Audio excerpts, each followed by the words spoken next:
Works 2650. 2650.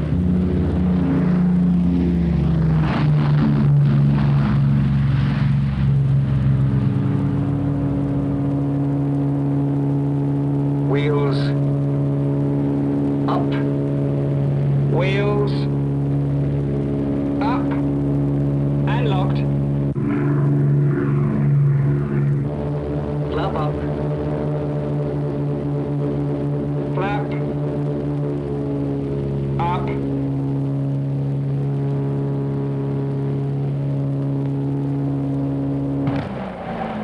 Crash stations. Engine failure, forced landing.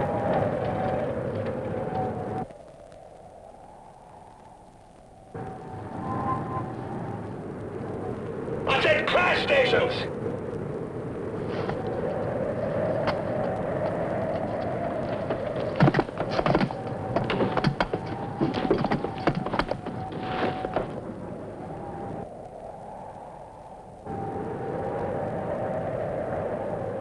Let's hope he really is an ace.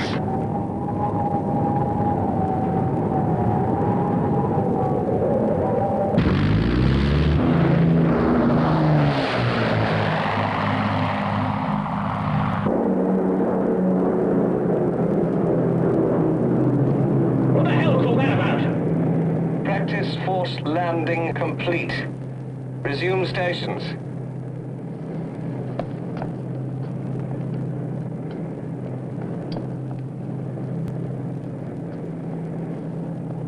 Bit dicey, wasn't it, sir? If that had been for real, Thompson, you would have been dead. And you too, Chatteris. What was that, sir? I said, if that had been for real, you would have been dead.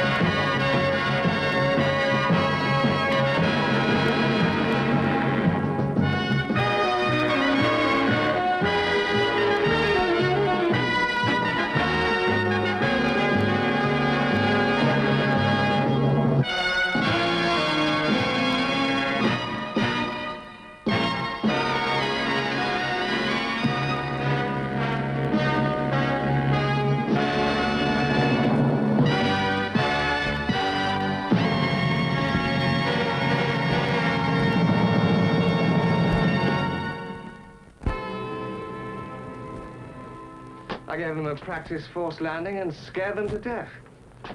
But the drill, they were so sloppy, so complacent. If it had been for real, they'd be dead anyway. I want to take them on ops tonight, sir. Do you? With respect, sir, I've joined you to run B flight, and I'm determined to make it the best on the squadron. So with your permission, sir, I'd like to ginger them up a bit. And I want to make a start tonight, with courtesies. Shower. Oh, I don't spur up good crews without good reason, Stanton. Curtis's crew is solid. They've been together a long time.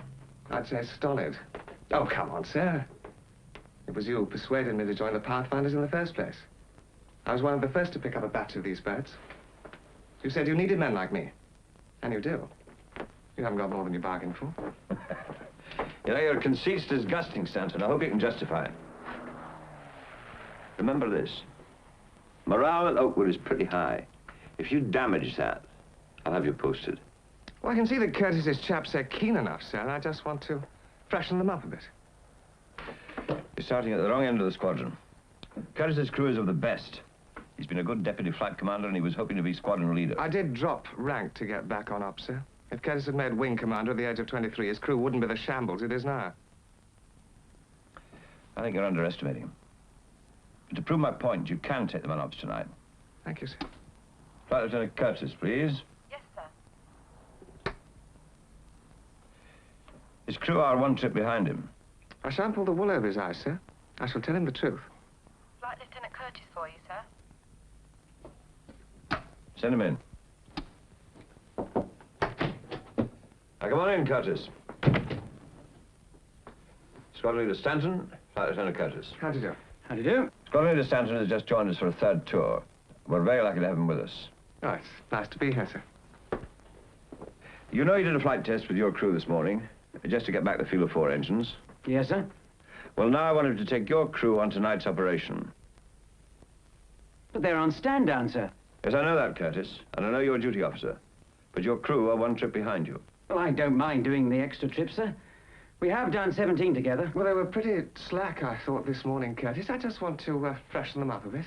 They'll be very unhappy about this, sir. And so am I. There's nothing to be unhappy about. They'll be in good hands with Stanton. He's got a big reputation, you know, one of the aces. Nice of you to say so, sir. Well, I'm not doubting Squadron Leader Stanton's competence, sir. Oh, no, I should think not. It's just that we started together and we want to finish together. We're a very good crew together, sir, and we don't want to lose that. I don't want you to, Curtis. Decision's irreversible, is it, sir? I'm afraid so. You can have them back later, old boy. Well, there's no mention of hay fever in your records, Thompson. Well, I haven't had it since I was a kid, Doc. I didn't think it was worth mentioning. No, it's like asthma. Touch of a guilty conscience. Anything bothering you? No, not really. Well, we're losing our skipper tonight. You know how it is. We've done 17 trips together. Quite a moment. Okay, button up.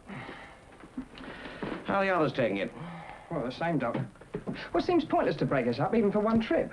I mean, we work together. None of this bloody ace business. Oh, who's taking over? Well, a real brill cream boy, I reckon, sir. New squadron leader, Stanton. It's his 3rd tour. He gave us a practice force landing this morning and scared us all to death. Oh. So now it's, hay fever. I'm not trying to get out of it, Doc. You were the one that caught me sneezing. Yeah, well, there is a pretty high pollen count at the moment. Of course, there isn't much of it above 200 feet. Okay, if you say so, Doc. Fine. Bye, Doc. It's not like Mac to split up a crew. I get the feeling it's not his idea. You mean Stanton? Yes, probably sent from Group by some gutless penguin who thinks we're not up to scratch. And Stanton's the ginger man. He dropped rank, you know. Got a gong or 2. Oh, yeah. I've seen enough of that rank-dropping caper. A man makes a big splash of sewing on his squadron leader's stripes, and then makes sure everyone knows he's a wing commander. Hello, chaps. Who's in the chair? I am, sir. Well, what'll it be? Just shandy, please. Shandy? Well, I'm not flying tonight, Jack, so I'll have a dirty great pint. Lemonade or ginger beer, sir? Ginger beer, please. Same again, Bill? No, thanks, old man. I think I'll stick. Pint of bitter and a ginger beer shandy, please. Well, are you chaps still clamming up on me? Treated me like a verbal leper this morning. Well, as a crew, we're not very talkative in the air. We like to concentrate on the job, you know. Thank you. Well, cheers, chaps. Here's to tomorrow morning. I've made the decision, Doc, and it's not to be questioned. You get the crews fit to fly, and I'll tell them who to fly with. Now, where are you going? Look, I'm sorry, Bruce, but I cannot pander to every whim and fancy. It's a question of aircrew morale. That is my territory, you know. Yes, I know, but in a way, Stanton's right. Crews get in a rut. Oh, I know, I've done it myself. But it was all sense of urgency, even of danger. Need to shake them up from time to time. Well, don't you think they get shaken up enough on ops without distracting personnel problems? With Stanton? Oh. Oh, he's got their backs up at the moment just because they're used to Curtis. But don't get me wrong, Curtis is all right. But we need some flair. And Stanton has flair. He's got a big reputation. I like him. And you've got to admit it, he's a natural leader. He's got bags of confidence. Now, that sort of thing is good for morale. Good or bad. Depends how he's used. We got a full petrol load. Could be one of the Italian targets. Yeah, perhaps that's why Stanton's so keen. He'd be keen to go to Berlin. Perhaps we are. Heaven forbid. What do you make of him, Skip? Stanton? I think he's a gong-crazy ace. Not my type. Ah, not mine either. Yeah, why do they have to break us up, Skip? Because we're too bloody good, mate. That's why. Now, just who is too good, Sergeant? Just a bit of speculation about you, sir. Nobody's too good for this business. Right, briefing. Let's go. Oh, just a moment. You're flying with me now, so we'll do without the fancy dress. All right? Come on. Oh. Well, I'll see you later then, Curtis. Cheers, Skip. Right, Skip. See you later, chaps.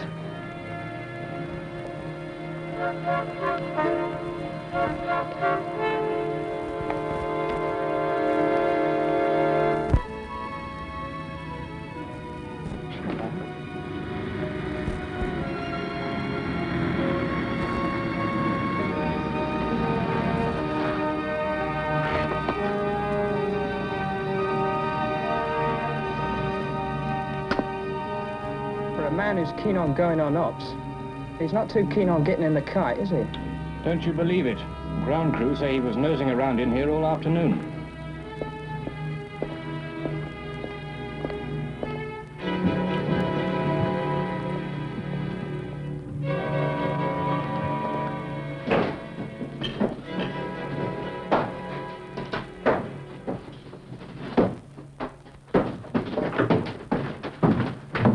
Williams, in bright sunlight this afternoon, I couldn't see through the perspex of your turret.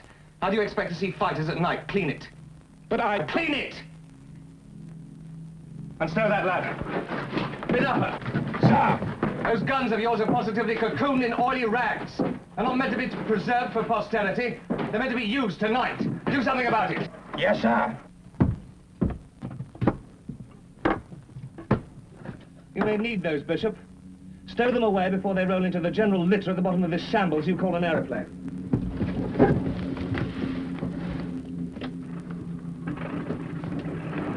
Amongst the newly identified flak positions mentioned by the intelligence officer at briefing, which you have failed to mark on your chart, is one there. And that is right on course.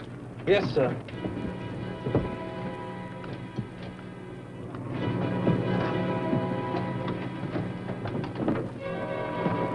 Thompson, sir. Put that in your toolbox before it gets in the works.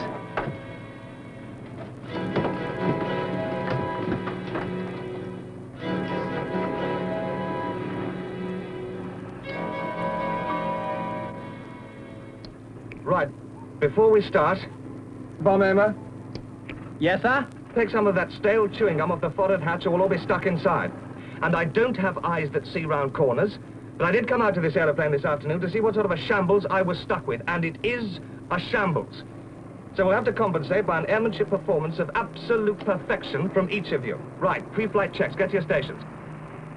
And Sergeant Short, don't let me catch you lying in the nose during takeoff. No, sir. Ignition. On. Contact. Contact.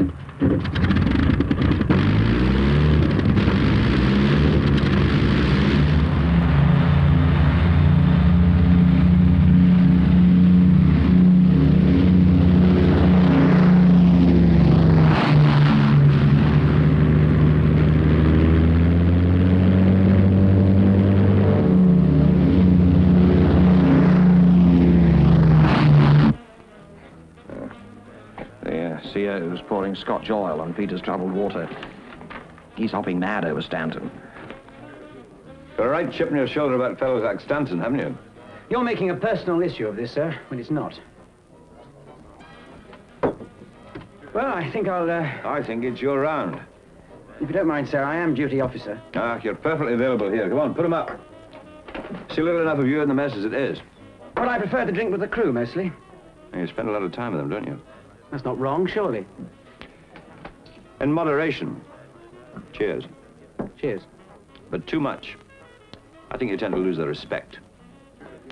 That's why there is such a division. An officer's mess, sergeant's mess. A leader has to keep himself apart. Otherwise, he's just one of the lads. Well, different people lead in different ways. Unfortunately, you prefer Stanton's way.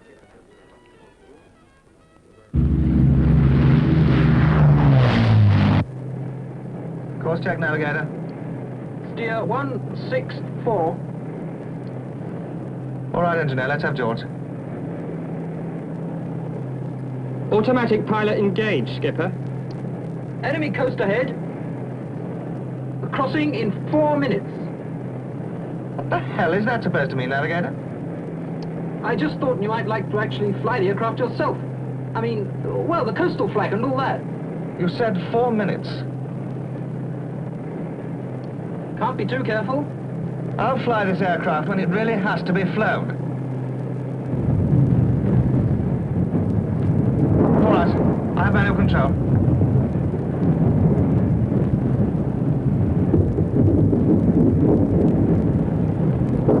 Well, you do, let's have some oxygen. Oxygen on. Check course and position, Navigator. Exactly. Yes, sir. I first saw Stanton at Riverfield. He was taking a rest between tours. His idea of a rest was to sit at the other end of the barrels for a while on night fighters. You think he'd seen enough of it after 2 main force tours? Exactly. I mean, most chaps are content to do one job well, but not Stanton. They were just beginning to have trouble with the airframes on the early buzzards. You remember they took some time to sort out the stressed skin construction? Well, a couple of them were just shattered in mid-air for no apparent reason, and well, morale was pretty low as a result. And when Stanton arrived, he took the oldest kite they had and he threw it around over the trees in the most dazzling display you've ever seen. And when he was coming into land, he chopped one engine, made a perfect touchdown on the other. Now, that's the kind of chap we all need. Give us a boost.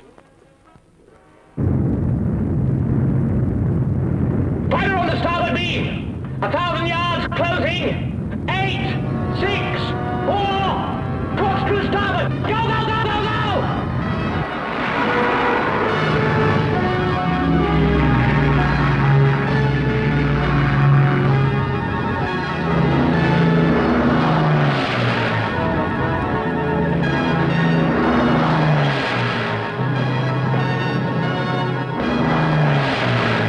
You've lost him! Well done, sir! Beauty, Skipper. Better than a ride on the Big Dipper. Hope we didn't disturb the load. We could do without hang-ups. Spoiled sport. It was just like rocking a baby. Come on, wake up then, Chatterers. Give me a new course to make up for lost time. What's the state of the fuel, engineer?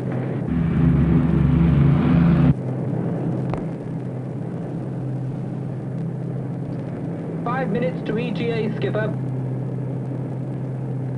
All right, Navigator. All right, bomb aimer. Okay, Skipper. It's worth coming all this way just for a sight of the Alps. Don't fall in love with the landscape, Short. It's not good for a bomb aimer.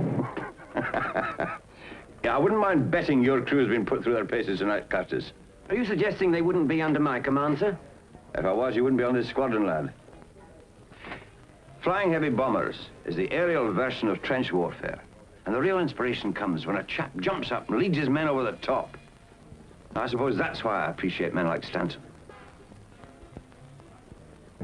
You in position? In position, sir. I shall need a visual fix on the target, bomb aimer. Thanks. No offense, Navigator. Just making sure. This should be a piece of cake. Wait till we put the icing on it. Hello, Skipper. Navigator here. 2 minutes to target.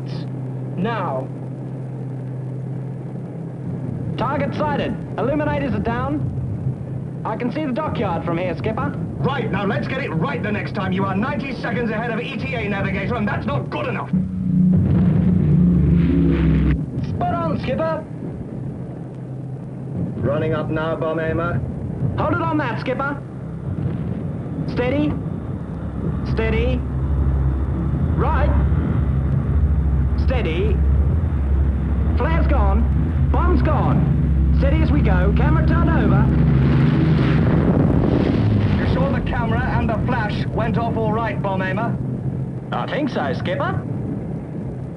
We'll do another run. And this time, make sure I'm not going home without a picture of the aiming point. We better watch the fuel, Skipper. Well, what's the fuel?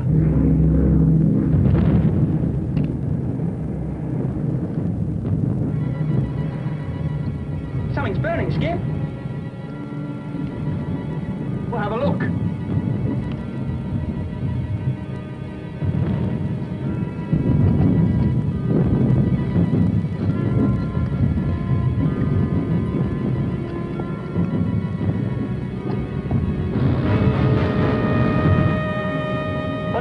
bridge, engineer. Tell him to plug in someone.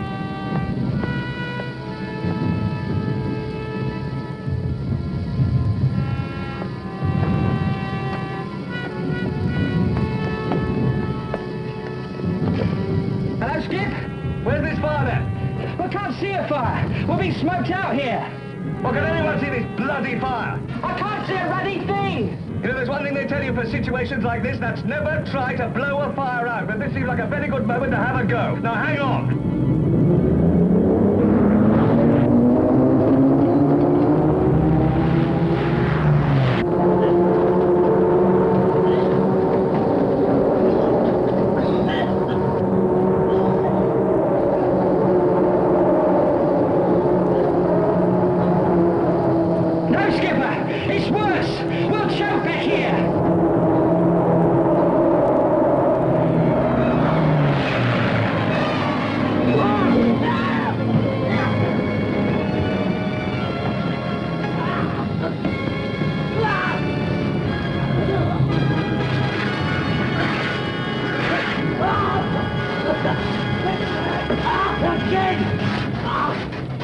Stand by to abandon aircraft!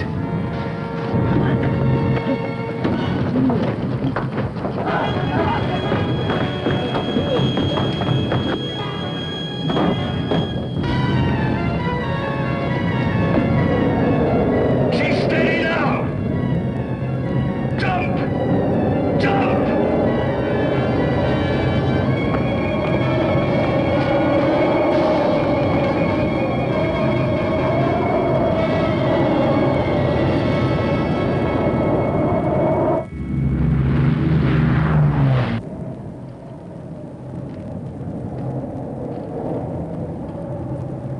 It's out! The bloody fire's out!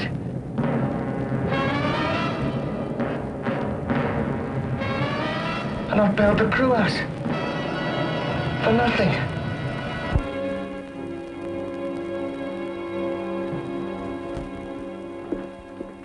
Yeah. Thought I'd find you here. Oh, hello, Doc. You know, that man's intolerable when he's in that frame of mind. Well, what's he got against you? He's got nothing against me. Just found himself a new hero. A new VC, perhaps. Stanton? Yes. The man of the hour. Thanks. You know, Doc, I just don't understand it. The perfectly normal bloke. Perfectly good CO. Until someone throws him a piece of the upper crust. Posh accent, good pedigree, bit of superficial leadership training. And old Mac's head turns as if he's just seen some really outstanding piece of fluff. Well, he's got a very good reputation, you know. Cramble, that's why. The SO, the FCN bar, squadron leader at 22. Yes, okay.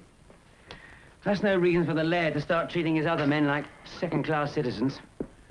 The way he was giving us all that bull in the bar about Stanton, you never think he was at Cramwell, too. Oh, he'll cool down in a day or two. It's just that he's impressed with what he calls Stanton's flair. Don't tell me. I'm sick of flair. Takes more than flair to get a Lank and its crew on ops and back again in one piece.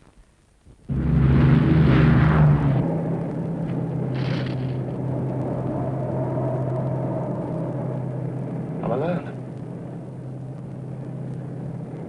I'm alone in a Lancaster. Oh, to jump. Yes, go on, jump. No, wait a minute. It's about 700 miles. But it's 20,000 feet over those Alps.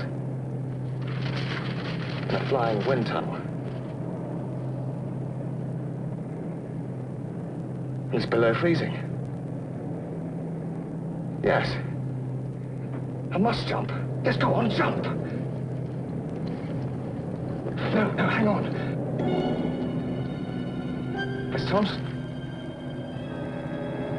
Suppose Thompson saw that fire go out. Bloody good the way you got that fire out, Skipper. What made you go and jump just when you had it made? Couldn't face the music, eh? Bailed the whole crew out of a perfectly good aeroplane. Still, I won't hold it against you, Skipper. Not the way you chucked away 30,000 quid's worth of Lancaster. Just to save your reputation. No. No. And there's Curtis. Back home. Oh, God, what a triumph for him. You did what? You bailed the whole crew? My crew out of a perfectly sound aeroplane? You should be court-martialed. Ace of the base. No. No. Go on.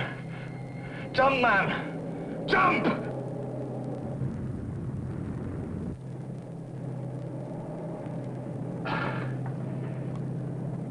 If you're going to stay in this bloody aeroplane, Stanton, you might as well fly it. But is it possible to fly it back in this condition? You just tell me it's not possible, and I'll do it. Right. Now then, power. 4 engines running. Temperature and pressures? Okay. Fuel state? That's dicey. I might have to ditch. Attitude, nose up. Cruising climb, trim. Fully trimmed, all right. Where am I going? Climbing turns to make height, then roughly northwest.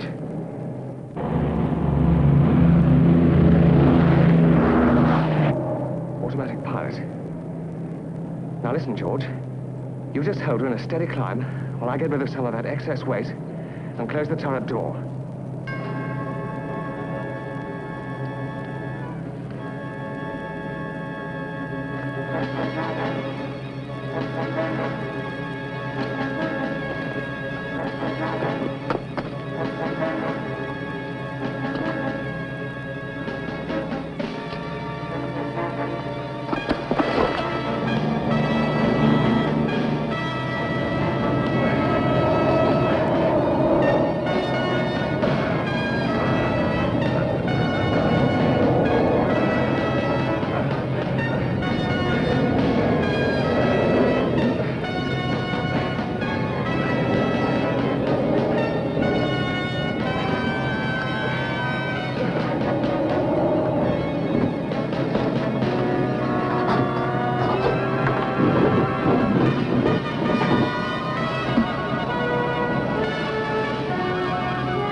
George. I have control.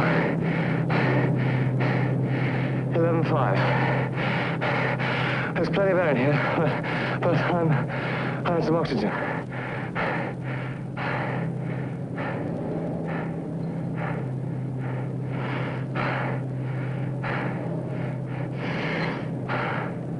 All right. I've made some height. Looks as though I might make it over the top after all. Right. Well, that's it for a general direction. Now, look. You hold it there, George, while I find out what that bloody useless navigator had in the way of a flight plan, right?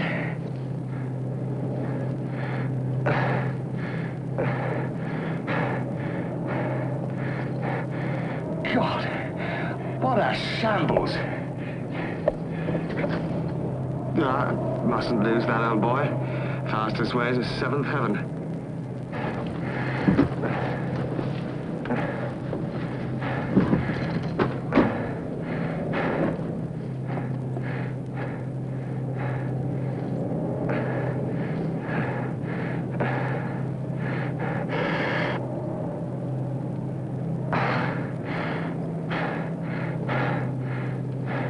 Track 332, wind 225, 15 knots, course 317. Spot on. Chatteris was right for a change. Thank you, George.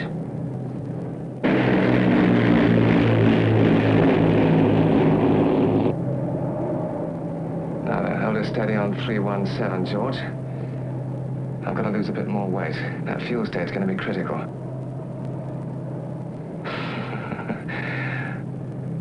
I bet they think it's cold down there. They should bloody try it up here.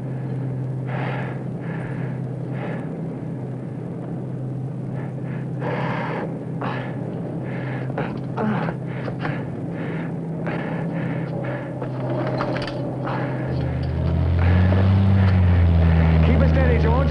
Keep it steady.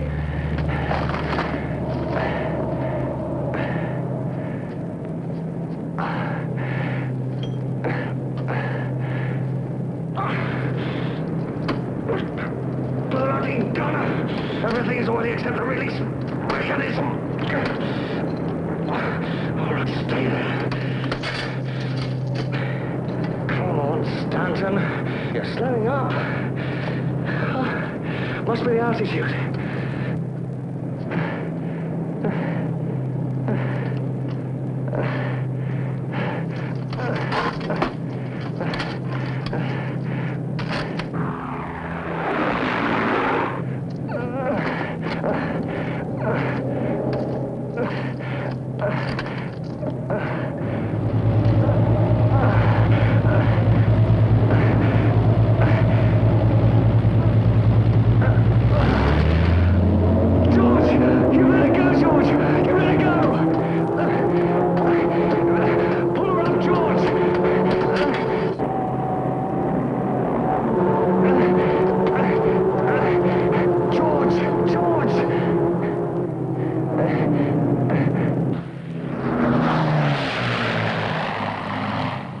Sorry, George. I'm sorry. I shouldn't have shouted at you like that. After all, you're not as good as Jim Stanton, are you? I go messing around with a centre of gravity, and you haven't got a sense to correct for it. Well, I suppose we must have lost a few pounds. What with the guns and the ammo? Yes. Yes, she even feels a bit lighter for that. Don't you, Mother, eh? You're looking a bit light in the head yourself, Stanton. I should plug into main oxygen if I were you. That bottle will be running low.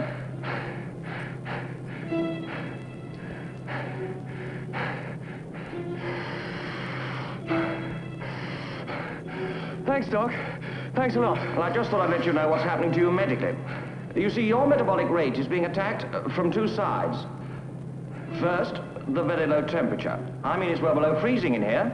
And secondly, anoxia. At this altitude, you must have all the oxygen you need.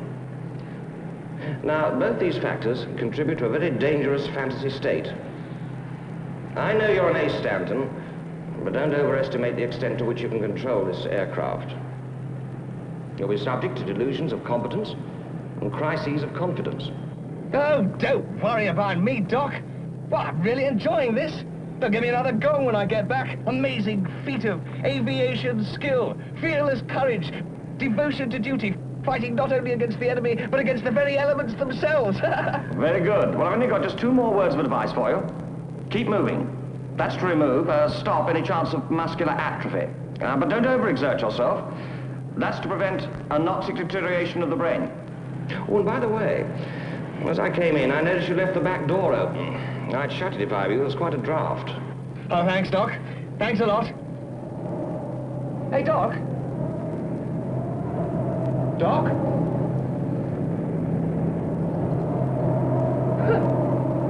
Well, he's gone, George.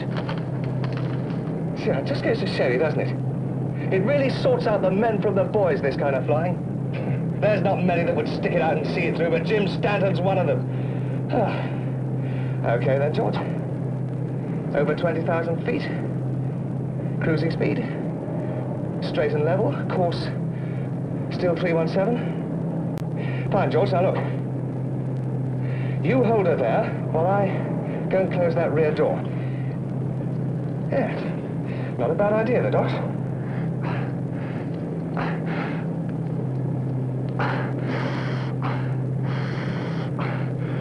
Better get a new oxygen bottle.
God,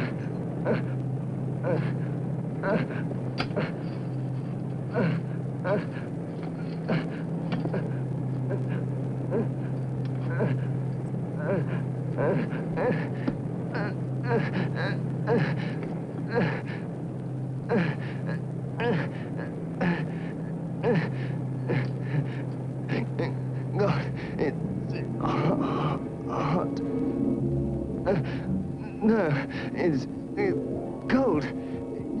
Should be cold.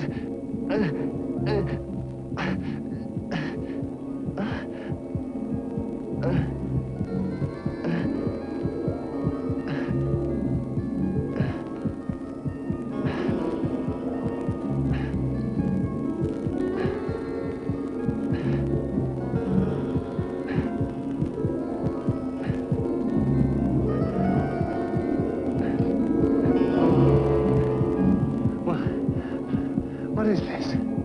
This, Squadron Leader Stanton, is a courts-martial. Well, what's the charge? Lack of moral fibre. Lack of moral fibre? I shall read the charge. The charge is that on the night of September the 23rd, 1943, you, Squadron Leader James Stanton, DSO, DFC and Bar, did deliberately order your entire crew to bail out of a perfectly serviceable aeroplane in the knowledge that they would face certain incarceration in an enemy prisoner of war camp, and in the hope that you yourself would gain praise, promotion and reputation and decoration for the pseudo-achievement of flying an empty aircraft single-handed under hazardous conditions. We were on fire! I had no choice. It was a decision that had to be made. I made it to save life. Your lives. I shall call for statements from the crew, beginning with the flight engineer. Flight Sergeant Thompson? Sir? You will make your statement about the source of the alleged fire. On our third run up to the target, I smelled burning in the flight deck. I went back to investigate and found the source of the fire somewhere below the main spar. It was my opinion, sir, that the fire was caused by one or two marker flares, which were dislodged during a previous reckless and unnecessary maneuver, and which had failed to drop from the bomb bay on release. Our third run over the target was made at far too low level, and the barometric fuses of the flares caused them to ignite inside the aircraft. Well, how was I to know? Did you communicate your theory to the captain of the aircraft? There was no time, sir. We were ordered to jump. And you jumped? Yes, sir. Squadron Leader Stanton had been at pains to convince us in the course of the day that he was not in the habit of having his orders questioned. He knew best. He was an ace, sir. Thank you, Thompson. Flying Officer Chatteris? Sir? Previous witness mentioned unnecessary and reckless maneuver. Have you a statement to make about this? Yes, sir. We had crossed the enemy coast when the captain began to take severe evasive action from what he claimed was an enemy fighter. He executed a series of maneuvers which far exceeded the limitations of the airframe.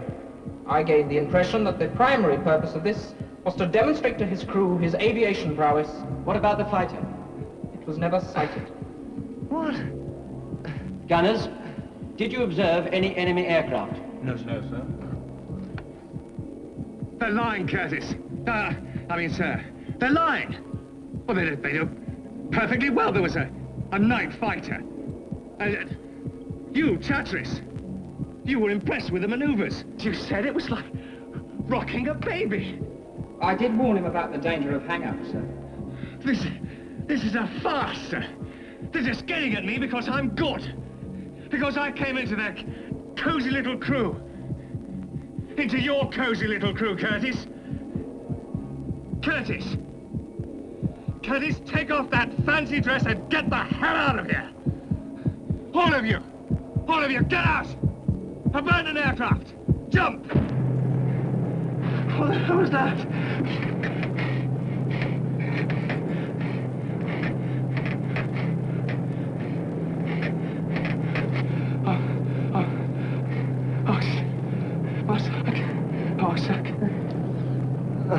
I can't breathe. I must have some fresh Oxygen. Must. Oxygen.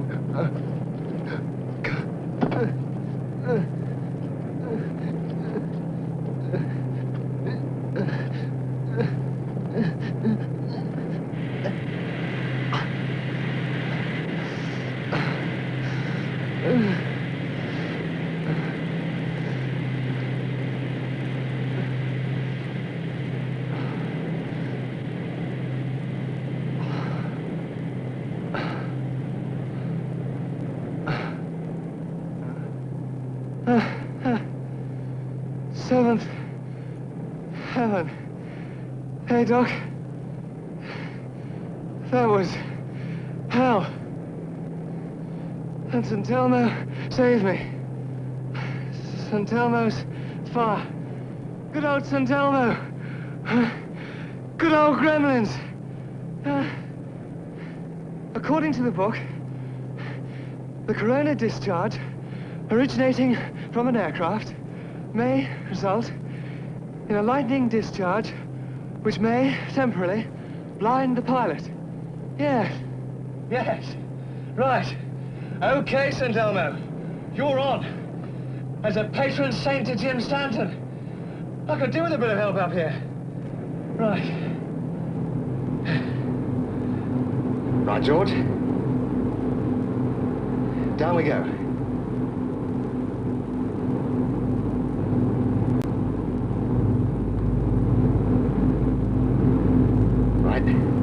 Back to you. Now it's time for a serious check on the state of the fuel. Oh, that's dicey, Stanton, that's dicey. You'd be ashamed to have to ditch an hour with only the coastal flak to deal with.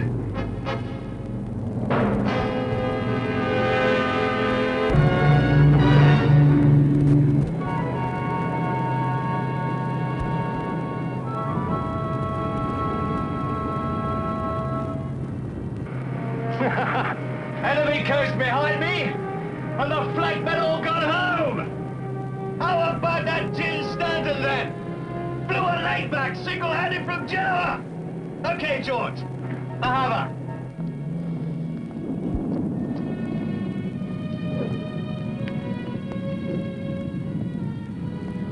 All back except Stanton, sir. That's right.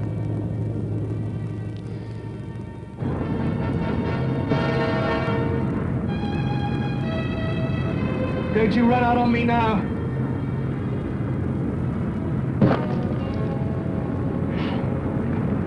Even the birds are against me.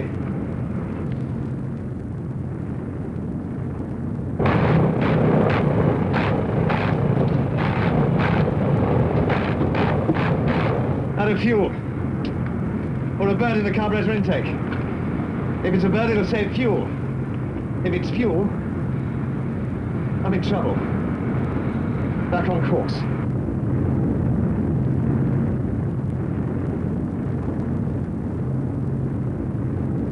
Beehive Mother, do you read? Beehive Mother, do you read? Mother Beehive, receiving you, strength 5. Repeat, strength 5. Beehive Mother, I am without crew. Permission to join. Without crew? Mother Beehive, you're clear to join. Runway 20, wind 210, 5 knots. Beehive Mother, turning finals now. Right. Undercut. Down. Green. 20 degrees of flap. Turning onto 20.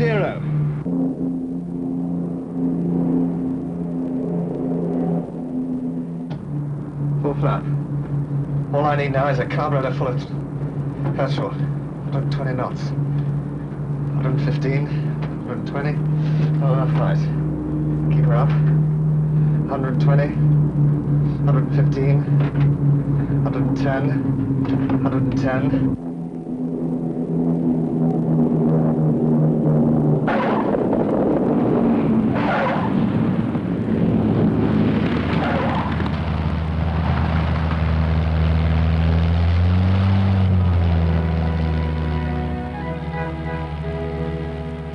Mags off. Fuel off. Ground flight. To ground.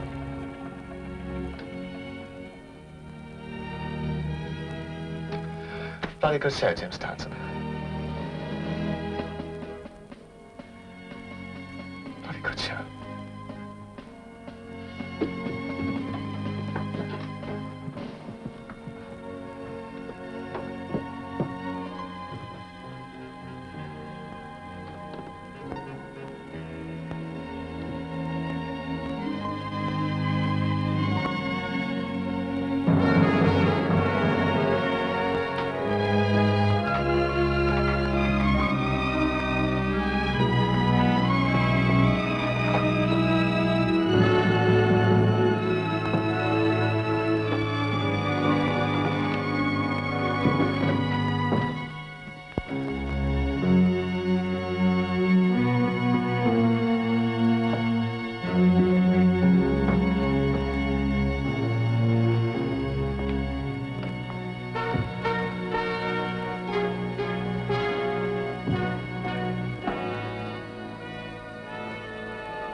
There was a fire in the aircraft. It went out.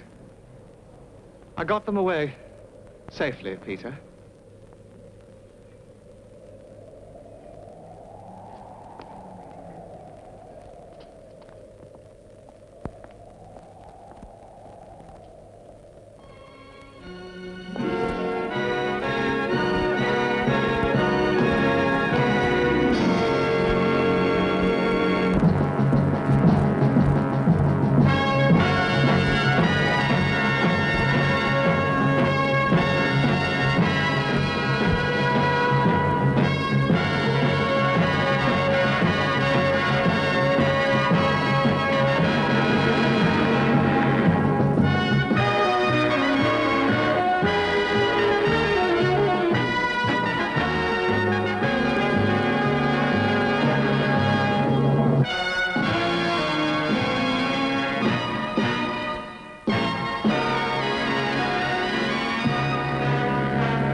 Same again, sir.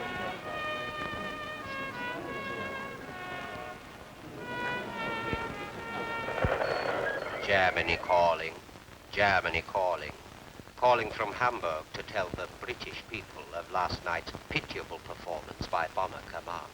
Into the valley of death rode the 600 yet again.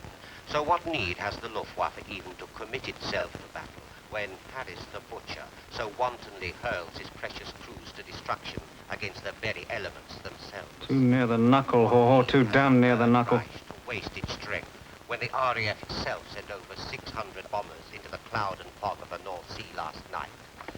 More than 100 of them crashed, either out of fuel in the sea or in desperate attempts to return to their fog-bound bases. Usually he's the funniest chap on the air. Funnier than Tommy Handley, even. But I must say, tonight he has a valid point and makes it really hurt. Not a single bomb was dropped on the Pathfinder. Come on, chaps, get a grip. Because we run into a bit of bad weather and lose a few, you don't have to sit here and lap it up from the lips of that comic. You think he's got a point, Pa? Well, I only suggest that... That's what he's here for. Just to suggest nonsense like that to people like you. But I'm telling you, all of you, that if this weather doesn't clear, we're going to blast a break in the clouds and burn hell right down Happy Valley.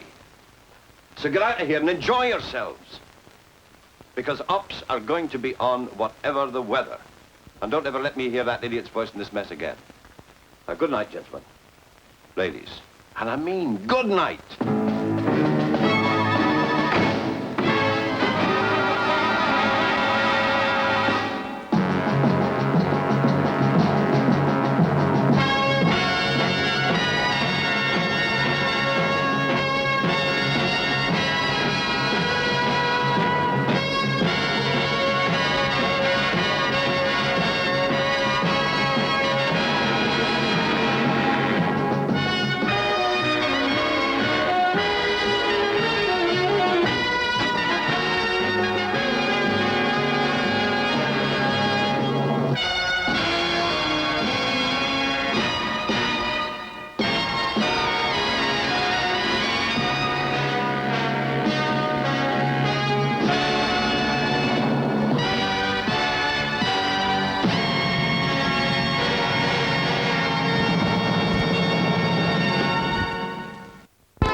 No, sir. I quite agree we don't want a repeat performance. But when are we going to get airborne again? We're going to forget how to fly, sir. Well, the boffins had better hurry up, sir, because morale here is getting low. Even Haw-Haw was managing to get through to them last night. Right, sir. Thank you, sir. Goodbye. What is it? Squadron navigation officer to see you, sir. Send him in.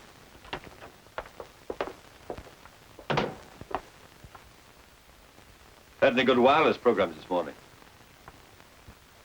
No, sir. Are ops on tonight?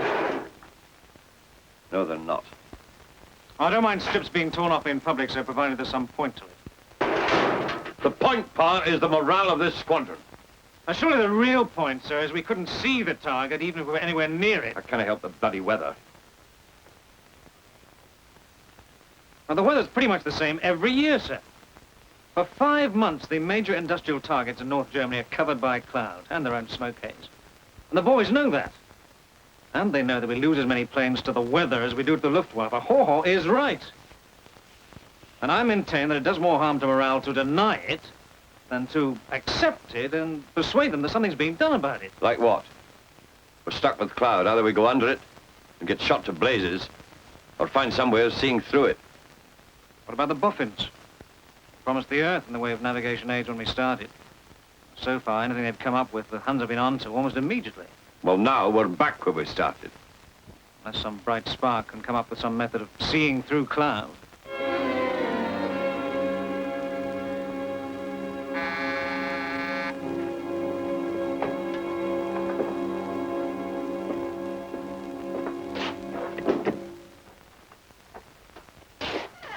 Thanks, Martin.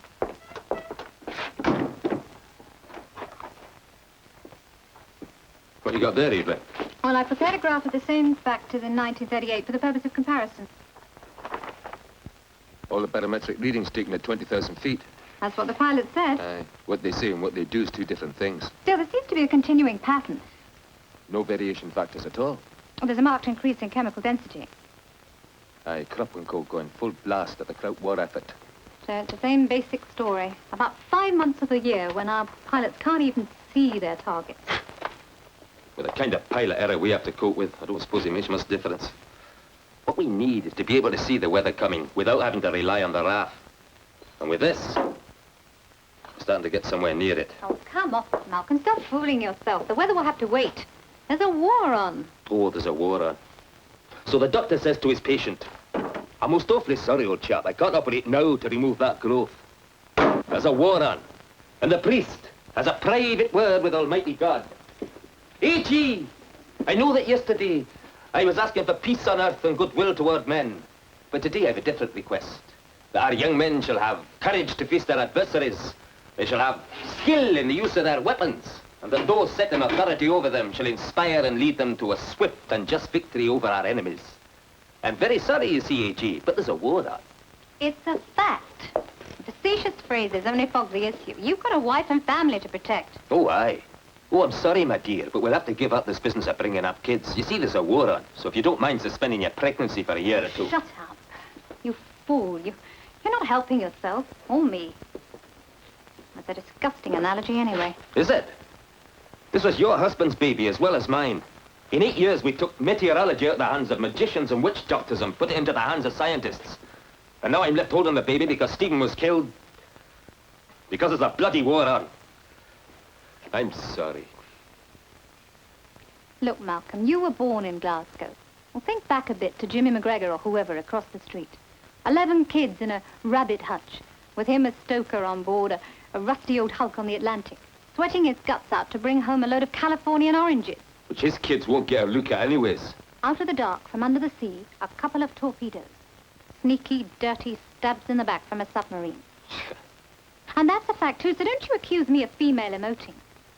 And the war's a fact, and we stand a chance of helping find that submarine before it lets fly its torpedoes. With this. It's a very real and deadly torpedo. And you've got to try and stop it. Hello? Group Captain Foss to see Dr. Woolley. Group Captain Foss? Tell him to go away. Unless he's got a State 9 security clearance. Well, what's his security state, Valerie? 10, Doctor. He's CO, the Pathfinder Force Development Flight. Top of the class, 10 out of 10. All right. Send him in, please, Valerie. Well, what's he want? I've a pretty good idea. What, do you know him? Yes. Well? Well, he was down at Exeter having a look at the new airborne interception radar. The first production set's to be installed on the Beaufighters. What were you doing? Oh, well, he sent for someone to come down from Malvern to have a look at a curious response he was getting on the cathode ray tube. Ah, something grisly on his radar screen. But he is a bomber pilot, really. So what's he want with us? I think we're just about to find out.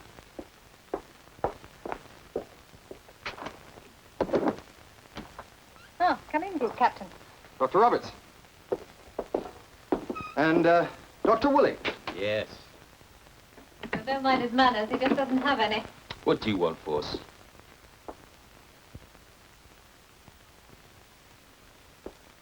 I want that in a Lancaster. You're not the only one. What made you come to me? On the 9th of October, 1936, you delivered a paper to the Royal Meteorological Society. The subject was the identification and tracking of thunderstorms by means of radio direction finding equipment, RDF. But if you could find them and follow them 6 years ago, Doctor, I thought there was a fair chance that by now you might be able to see right through them, right? Right. Well, I have a problem, Woolley. One which I see you've already identified. Our job as Pathfinders is to find and mark the industrial targets of Germany so they can be destroyed by the main force. Now, in summer, we can see the targets perfectly, but so can the Luftwaffe see us, so we're decimated by night fighters. In the 5 months of winter, the night fighters can't see us, except by ground control radar, but we can't see the targets. Now, what I want is a radar set in each Pathfinder aircraft to enable the navigator to see the target through solid cotton wool cloud. Invisible worms that fly through the night. Don't let's get emotional about it, Woolley. It's war. Tracking a thunderstorm is one thing. Finding a built-up area on the ground is quite another. Ah, but you've gone much further. This was signed by yourself and Dr. Roberts on the 20th of December last year. It's your analysis of the first experimental flights using airborne radar equipment in the tracking of U-boats at sea. That's supposed to be confidential. What's the point of all this ridiculous security if any Tom, Dick, or Harry can read what I write? My name is Mark Foss, and I'd like to remind you, Woolley, we are fighting on the same side. Aye. Perhaps you'd be more willing to discuss the matter, Dr. Roberts. Dr. Roberts, who wrote that report with Dr. Woolley, was my husband, Group Captain. Unfortunately, he's no longer available for discussion. But don't suppose he's interested in the human angle, Evelyn. All he wants to do is get his bombs in the right place. Well, what made you think we could help particularly? There are others working on H2S. Your background is the weather. That's my problem. That's our common ground. Listen, Woolley. I'm not just some brutish Philistine from Bomber Command. The other reason I've come to you is that I've just had a look at some equipment which owes a lot to you. I've just done some experiments using the latest airborne interception radar. Coming in low level and nose down to Exeter, my navigator could pick out the outline of the X estuary on the AI display. Dr. Roberts will be able to tell you about that. You did put in a report about it, I believe. Yes, I did. I've not read any report of yours on the subject, Evelyn. Well, the group captain had the thought that AI radar could be modified to find at least coastal targets for Bomber Command. Well, we were already going full blast on ASV for Coastal Command's use against U-boats in the Atlantic. So you recommended my suggestion be shelved? Yes. I want that recommendation reversed. Surely with a bit of modification, similar equipment could be put into a Lancaster. Then a pilot could fly straight up the estuary of the Elbe to a pinpoint in the middle of Hamburg. And that's the second biggest target in Germany. There's also a city. People live there. 2 million of them. Shipyards, submarine bases, armaments, munitions. If we could raise that to the ground, the German people could never take it because next it would be Berlin. Well, Woolley, what do you think? Very cut and dried.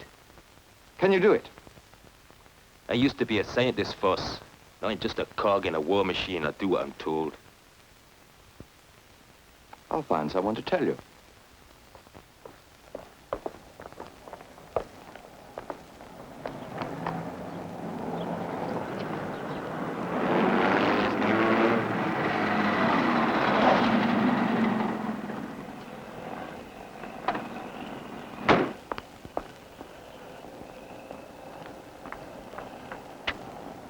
Why are you always in such a hell of a hurry, Foss? Sir, it's a matter of extreme importance. I'd like to talk to you, sir. Well, I hope it is important. It is. I need your help. What do you think Foss is after now, sir? Permission to win the war, I should think. Righto, Foss. What's the trouble? Boffins have got H2S airborne, sir. They're doing experiments finding U-boats for Coastal Command. Well, I'm certain we should have it. Then we could hit the U-boats before they're ever into the water, and we could see the Rhine targets through 10/10ths cloud. Right. Let me have a detailed report at 0700 hours tomorrow, and I'll see you at 0800 at Group HQ, right? Thank you, sir. Permission granted, I hope, sir. As far as I'm concerned, he can do it on his own.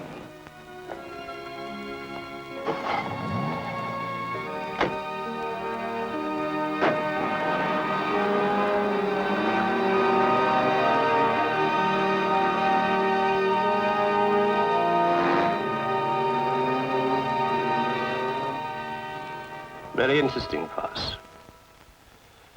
Very interesting. Did you actually ever see the signal on the AI display yourself? No, sir. That was my navigator. But he was an experienced navigator. Oh, very. He wouldn't make a mistake. But he would know the X estuary well. I mean, he'd know what to expect to see on his radar display. That was just the germ of the idea, sir. I got someone down from Telecommunications Research Establishment at Malvern to have a look, just to make sure it wasn't a freak. The point is, if we could get hold of the equipment, then we could train Pathfinder navigators to recognize targets on the radar display screen. Right. Now, this report. I've got 5 points. First, the equipment's already being developed for coastal. We're in danger of losing the Battle of the Atlantic, Foss. We shouldn't in any way interrupt the coastal program. Best way to interrupt it, sir, would be to make it unnecessary by destroying the shipyards where the U-boats are built. Hypothetical. Point 2. Overland results. In experiments using the Squadron valve have been disappointing. The news magnetron. Point 3. The magnetron valve is the one vital factor that puts British radar ahead of the Germans. Cabinet directive prohibits its use over enemy territory. Now give magnetron to the Germans, and they'd have the key to our entire RDF systems. Offensive and defensive. Attack is the best means of defense. Chief of the Air Staff needs more than an old adage to reverse cabinet policy. Point 4. Our own listening stations picked up H2S signals from experimental aircraft while they've still been on the ground. Now, it wouldn't take the Germans long to produce a homing device, an invitation to all night fighters. There's a countermeasure for everything in this war, sir. It wouldn't take the Boffins long to come up with something. Point 5. The American technical people have made a complete study of the whole H2S program. They find it unscientific and unworkable, and recommend that all further work on the project should cease immediately. And you can bet your bottom dollar, sir, that it's the most valuable invention of the war and one which deserves to be back to the hilt. When this war's finished, there'll be H2S or something similar in every ship and every aircraft that's built. And it's a British invention. Let's get on with it and keep it that way. Who is this boffin, Voss? Have you got shares in his business? I find that an extremely offensive remark, sir. Just about as offensive as the extremely offensive remark you made about our American allies. I'm sorry, sir. Anyway, I'd like to hear more about this man. What story has he sold you? Dr. Malcolm Woolley, sir, a meteorologist. He really just wants to be left alone with his clouds, but he's doing experiments on H2S for coastal. I had to drag the story out of him. Copybook boffin, eh? Ill-mannered, scruffy, bolshy. I shouldn't wonder if he wasn't even a socialist. But he's got the brains and the system we need to hit the Hun where it hurts most, in the heart of his biggest industrial cities. So, what do you want from me? An order, sir. One that'll spring him and his equipment out of his lab and into one of our Lancasters. And what about the coastal efforts? They have plenty of people working for them, sir. And Woolley's the man for us, I'm sure of it. Just for experiment, sir. Within the United Kingdom, of course. The magnetron valve. It will produce 10,000 watts at a frequency of 3,000 megacycles per second. This is the first-class ticket for British radar. Without it, the Germans don't even travel on the same train. At a range of 20 miles, and we hope to get it up to 30, the radio signals from H2S can pick up a response from even the schnorkel of a U-boat. The magnetron generated signal is strong enough to bounce straight back to the cathode ray tube presentation in the aircraft. But if the magnetron can pick up a schnorkel, surely it can pick up signals bouncing back from a built-up area? Houses, factories, even land masses? The magnetron has one disadvantage, which is also its greatest strength. That core is solid copper, and the center is a maze of finely drilled and precision machine channels, and it can't possibly be destroyed in the air. But what about acid? Explosive? A built-in destruct mechanism? If it fell into their hands, the Germans could reproduce it in no time and turn it against us. Well, what about coastal? They do fly over water, Fuss, and copper does sink. And this just could win the Battle of the Atlantic. I wanted to win the battle over Germany. The whole war. Well, it can't damn well have it. Fortunately, that's cabinet policy. Now listen, Woolley. You don't like me. Well, that's understandable, but neither do you like the bomber offensive. The policy of the Allies was clearly stated at Casablanca. Just to remind you, it is to achieve the progressive destruction and dislocation of the German military and economic system and the undermining of the morale of the German people. Whether those two objectives are capable of simultaneous achievement, Fuss, is a matter for debate, not mental arithmetic. There's not time for debate, Woolley. The bomber offensive is on, and it needs your help. There'll be a Lancaster at Oakwood within a fortnight modified to your specifications. I want all that stuff and this inside it and working in a matter of days rather than weeks. And that's a directive from the Chief of the Air Staff. If we had something like this in each Pathfinder aircraft, Bomber Command could win this war at a stroke. And that's what we all want, isn't it? Drop just one of these over Germany, Fuss, and you may well be responsible for losing this war all on your Todd. Not that I suppose that'll ultimately make much difference to you. Next time I see you, Woolley, it'll be on RAF property. But you'll still be needing my help.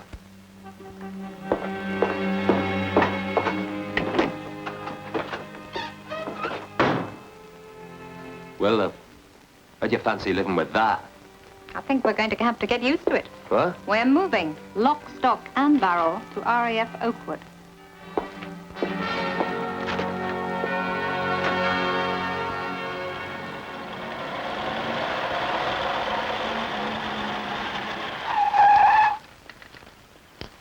Right, Corporal.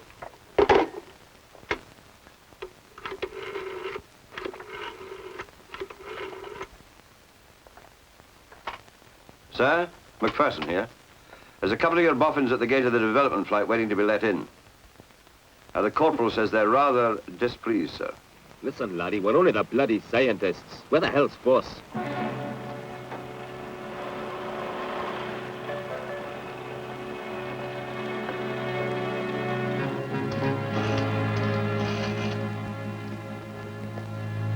You rub all these chaps up the wrong way, Malcolm. All they need is a little respect. The trouble is I see that Force in every damn uniform.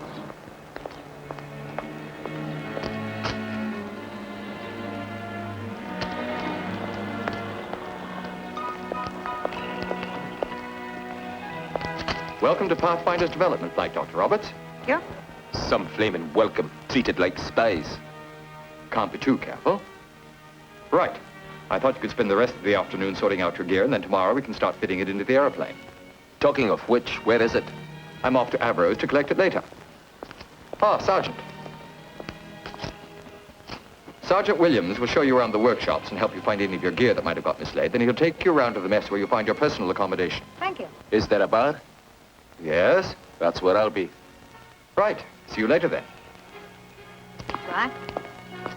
TTFN.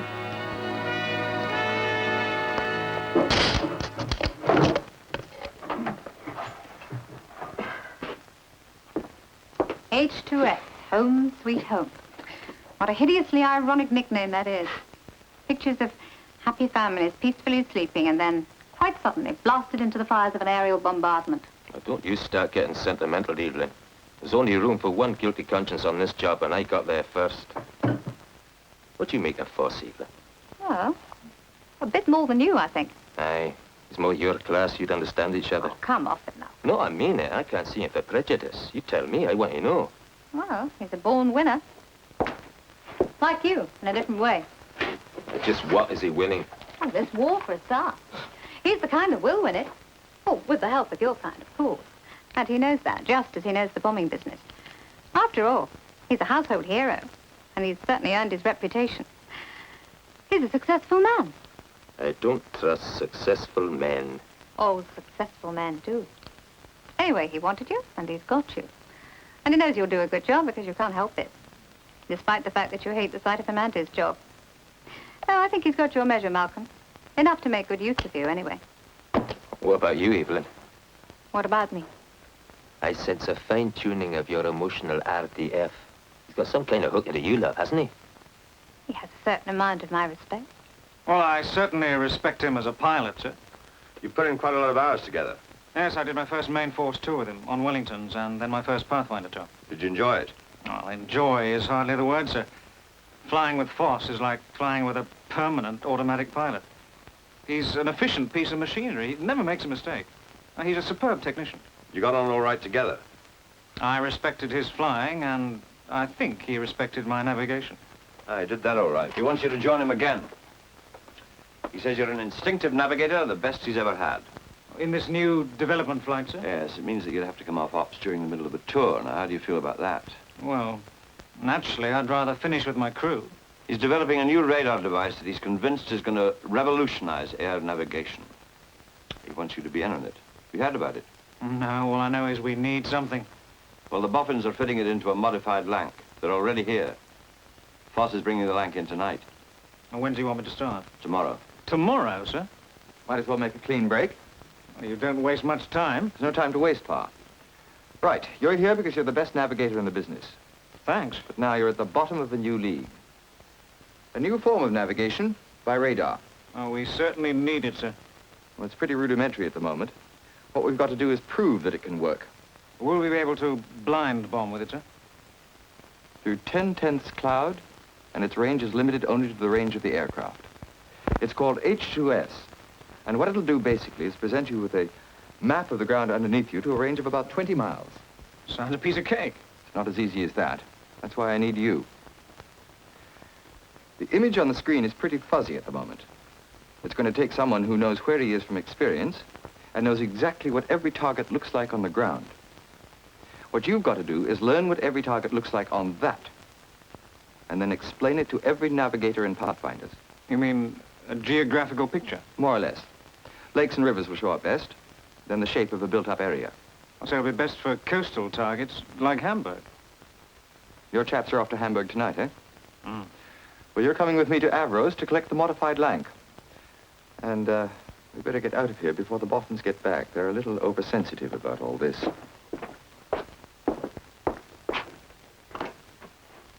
But if they can make it work for us, Pa, then Hamburg really will be a piece of cake.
Aye, if you forget the murderous purpose of it all. I'd hate my chaps to hear you talk like that, Dr. Woolley. You are Dr. Woolley, I suppose. Yeah, how do you do? This is Dr. Roberts. Very pleased to meet you, Doctor. I'm glad to see science is changing for the better. Thank you. Well, I suppose that's all the excitement for an hour or two. Let's get back to the bar. Hold on a minute, Woolley. There's an aircraft joining the circuit now. I think it's the one you're waiting for.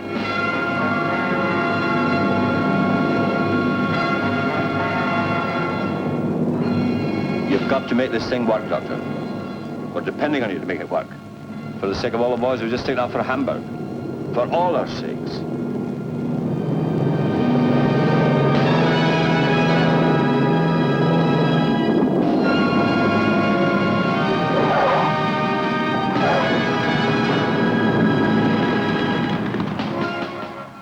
See that, Doctor?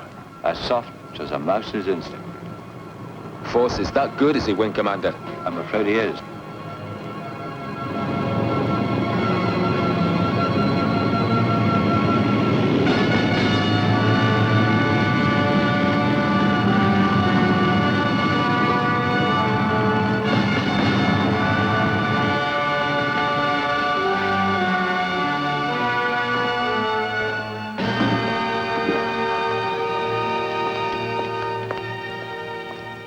There you are, Woolley. Just what the doctor ordered. Now let's get on and make it work.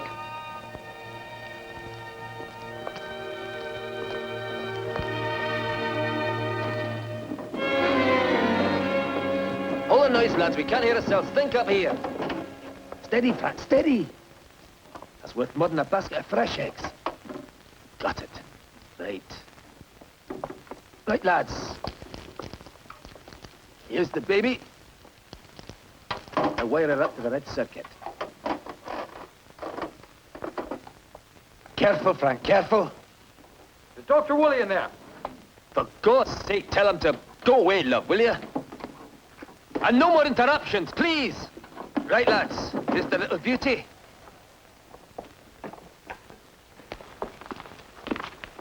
I've just had a note from Woolley. We're 24 hours behind schedule, and he says test flying will have to be put back for 1 day. That's impossible. What's happened? An unexpected bonus, Group Captain. An improvement. I wish you could get this across to Woolley, Doctor. The point at issue is not some marginal improvement on the performance of the equipment, but whether we're permitted to use it at all. The improvement is considerable. The TRE people of Malvern have increased the power output on the magnetron by 2,000 watts. They can increase it by 20,000 or whatever. But unless I've completed a flying program and reported on it by the 28th of November, they'll have been wasting their time. And mine. It took me 12 hours to fly up to Malvern to get that new data bus. And it'll take these chaps just 12 hours to modify the blister for the larger scanner. It just means they won't have had any sleep for 4 days. Now, if you apply yourself to the flying program in the same way, the time will be made up. So just you leave us alone and get on with it. Evelyn, I'd like 4 copies of the red circuit. If you can get someone to rig up a fan in here, it'd help. The heat from the lamps is terrific. Just a moment, Woolley. I want a word with you. Well, you better come up here if you don't want the job to stop. Right. No, we don't mind the sweat. Fireworks. The perfect working relationship. You known him long? Of course. I don't think anybody really knows him. What does he do for a social life? He just lives flying. Not married? Divorced. Really beautiful girl. He used to wear her around like a medal. Till some chap finally came along and woke her up. Did he take that badly? Well, not enough to let it show. What about Woolley? Oh, he's married. 4 kids. They're all in Wales. Wow. They've got just about everything in common. You didn't tell me you were going to Malvern. Why not? I knew you'd damn well tell me not to go. You're a fool, Woolley. If you convinced me it was necessary, I would have flown you there myself in half the time. I'm sorry, lad. I couldn't take the chance. I hope it really was necessary. To me, it was essential, mate. An extra 2,000 watts. Look, boss, you asked me to work on this, and what you've got to understand is that it's as impossible for me as it is for you to accept second best. 2,000 watts represents an effective increase in the range of this equipment from 20 to 30 miles. It also means a wider angle of scan and clearer definition on the tube. And for your navigators, that means a clear and accurate picture of Hamburg rather than an indistinct blur. And in human terms, that gives you a chance to bomb factories rather than housing estates. And that, boss, is essential to me. My, that does sound promising. Oh, it is. And first of all, you've got to persuade them to let you fly magnetron over enemy territory.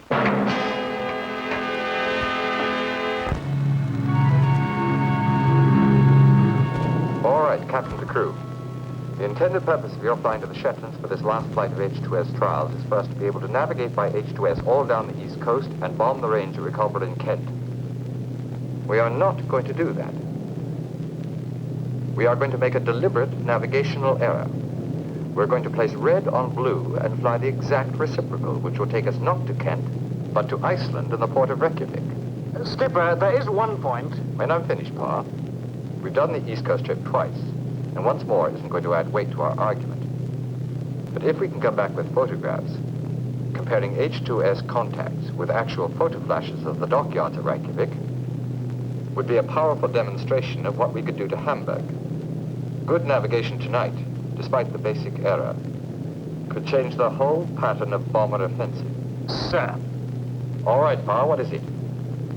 You know that's not the kind of error I could make. I've got a reputation too, darn it. And it's as an instinctive navigator. I don't darn well rely on figures alone. I've never put red on blue, and I never could, because it'd feel wrong in the seat of my pants. I'll take full responsibility. But they know you're not an idiot either. Thank you. But as soon as it's proved its point, we've got H2S in volume production for Pathfinders, I'll tell them the error was deliberate. But there is another point, sir. We're not supposed to take magnetron outside territorial waters. We're making more than a mistake. We're ignoring a directive. If we don't get H2S, Pa, you might just as well pack up and go home. I'd prefer to go down fighting.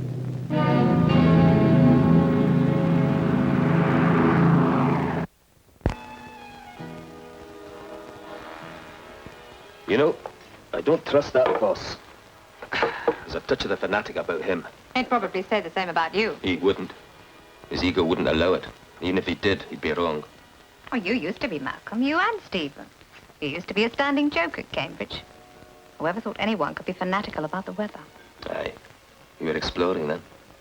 Creating a new science. How can anyone be fanatical about an instrument of destruction? Unless, of course, you're force. It's really demoralizing you, isn't it? This working for the bombers. I'm a husband and a father, Evelyn. My wife and kids are evacuated to Wales because of the bombers. How can I not be worried about working on a system that I know is going to destroy other wives, other kids? Used to worry Stephen to death. He refused to discuss it in the end. Did he talk to you about it, Evelyn? What really scared Stephen was aeroplanes. He hated them. I think he must have known he was going to be killed in one. And then this chap's like Foss. He looks as though he's born with wings and 4 engines and a great belly full of bombs. There's a war on Malcolm. Thank God there are men like Foss. Why don't you trust him? He needs a coup. Something spectacular to convince the air staff. And he won't get that in a routine run down the East Coast. Don't judge Foss by your own standards. Standards? What are they, Evelyn?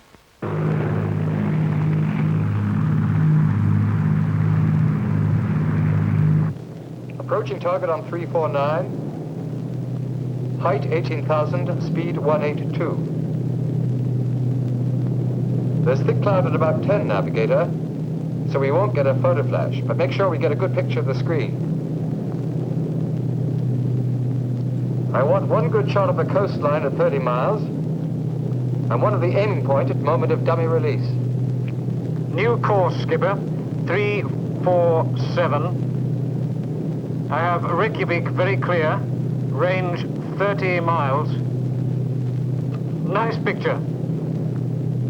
Over to close range now, Skipper. Steady on 347. But don't get too excited, Bomb Emma. It's not Hamburg yet. 8 miles to target.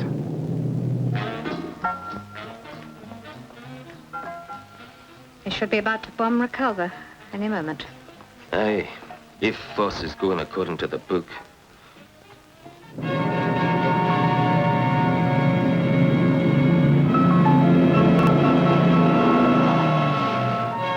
Approaching target now. Bombs ready. Bombs gone. Beautiful, Skipper. Clear as a bell.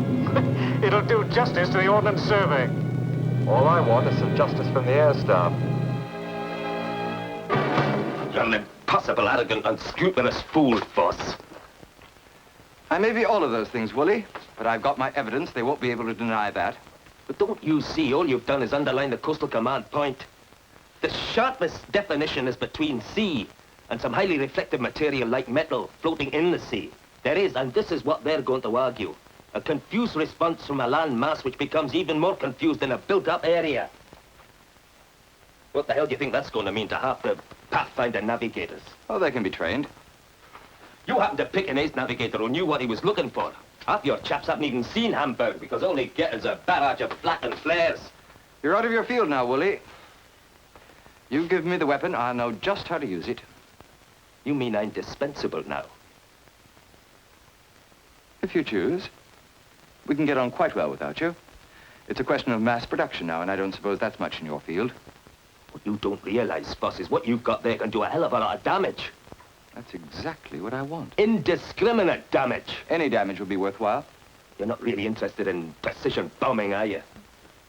It'll be a nice bonus eventually. You're playing a barbaric game of blind man's buff, and all you want to do is cheat a bit. What a dirty trick. And in total war, too. Don't you mock me, Foss. Somewhere under the rubble of this civilization, there's a moral point. So just you think a moment before you put the bloody boot in. I'll take these and get them copied. He wouldn't...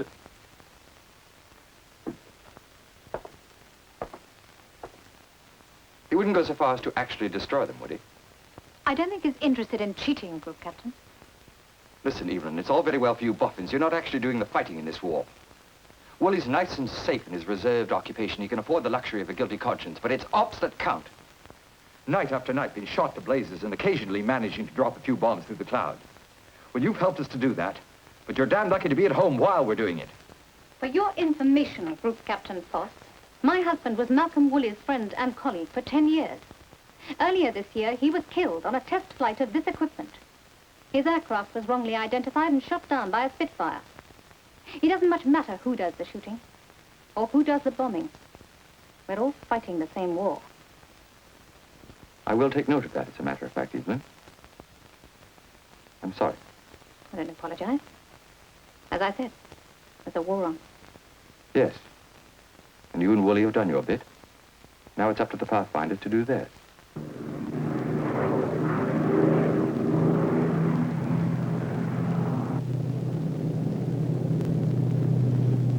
Turning point 15 miles northeast Heligoland, sir. New course 125. There goes the route marker, spot on. Keep that up and Hamburg's in for a hot night. Squadron leader Curtis, sir. First-class crew. We're all first-class crews with H2S. How did you find Heligoland, Navigator? Clear as a bell, sir.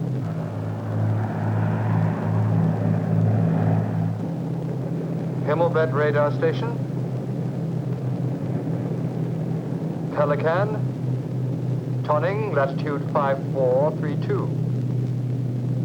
Keep on with the window, engineer. Make sure the bundles split on the way out.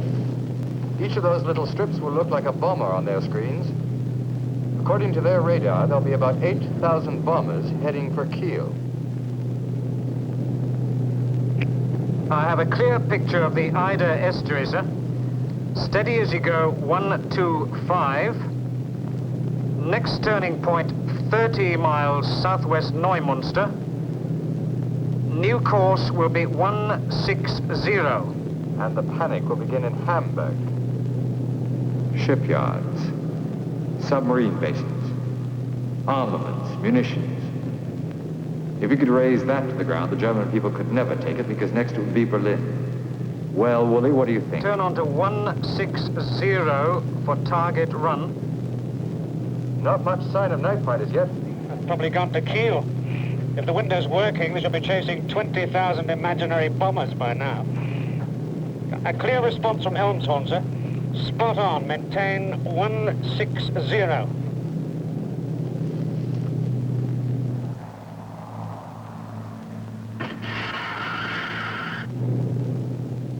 Ah, here come the searchlights, waving all over the place.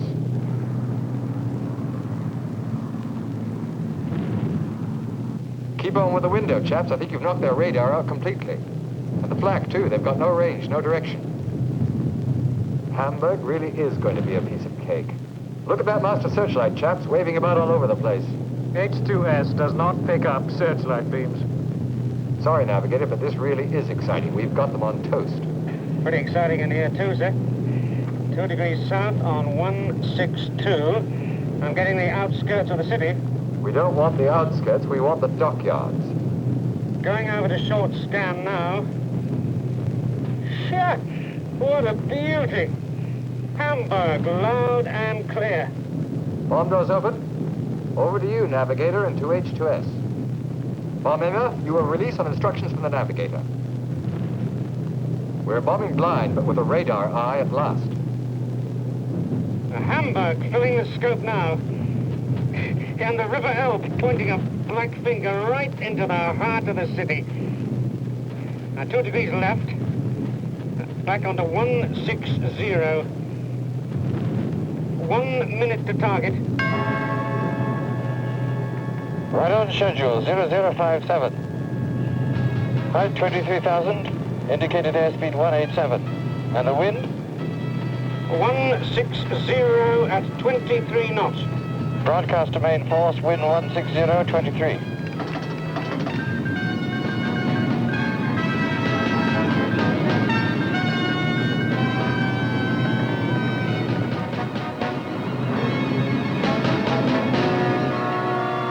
Steady. Steady. Right. I have a clear response from the dockyard area. And steady. 10 seconds. Steady. Release bombs. Now.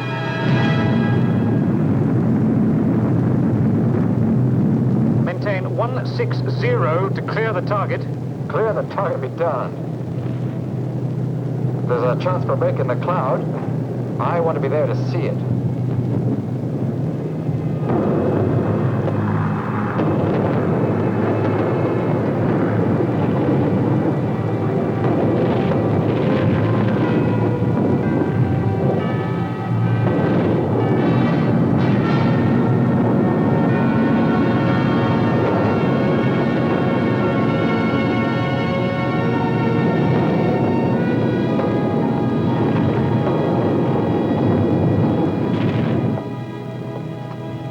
Plug in, navigator.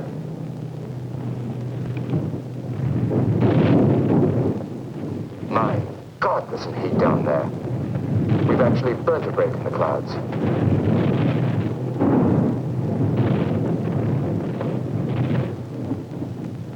The second biggest city in Germany. We've been waiting since September 1939 to see that. Looks pretty horrifying. I hope they don't do the same to us.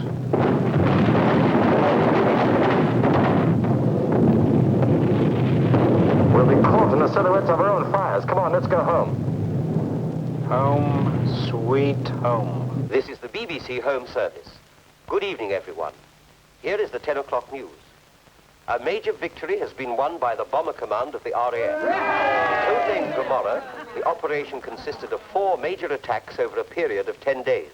The Battle of Hamburg has been conclusively won. For a week it was impossible for reconnaissance aircraft to photograph the effects of the battle because of a thick smoke haze from the fires which are still burning in the city. Now photographs are available. They reveal that 75% of the city of Hamburg is in ruins. The battle has been a vital step in the process by which the Allied air forces are gaining superiority in the air over Germany. It has been a significant battle, too, for British scientists, who have placed in the hands of Bomber Command 2 new secret weapons which have brought the Luftwaffe defenses to their knees.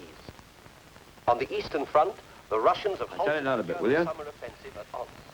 Now, I'll have some pictures for you in the morning. Believe me, they are staggering. It's all cause for celebration. But before you drink this place dry, let's have a word for Drs. Roberts and Dr. Woolley and Group Captain Foss of the Pathfinder's development flight, who have all done so much to make this victory possible.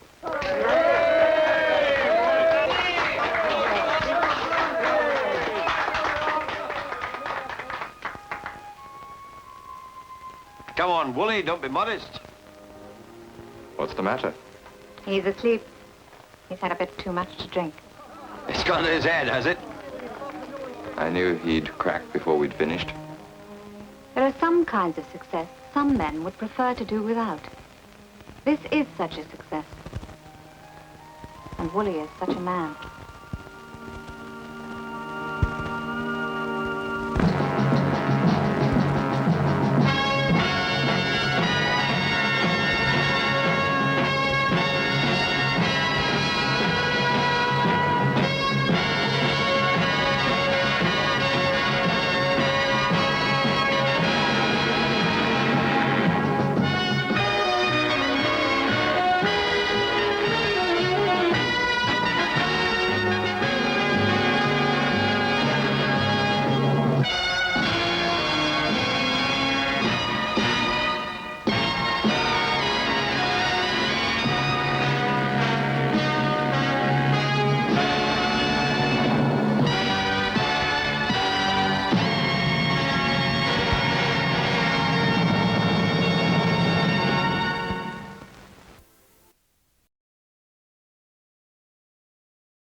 Rudder, up! Corkscrew forward!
Go!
Brown!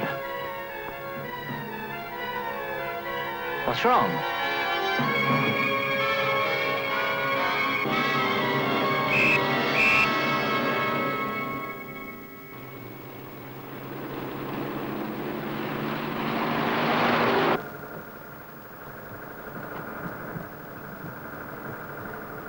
Anyone thirsty? Think I should ask him for some water? Could we have something to drink, please? Rui! Muntalta!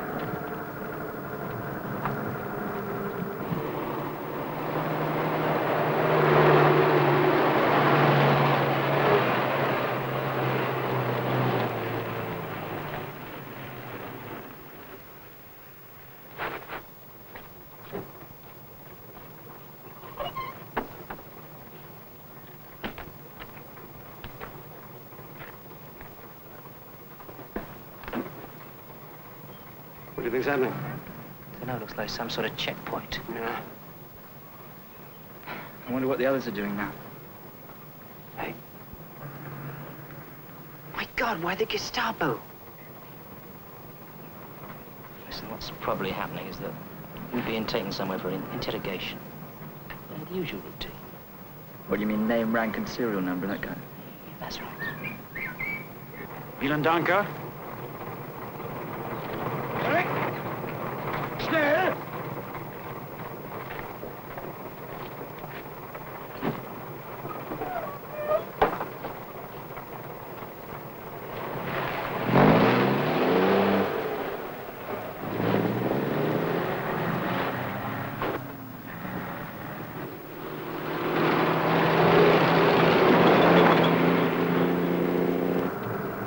We want to know where you're taking us. We want our rights under the Geneva Convention. Ich verstehe kein Englisch.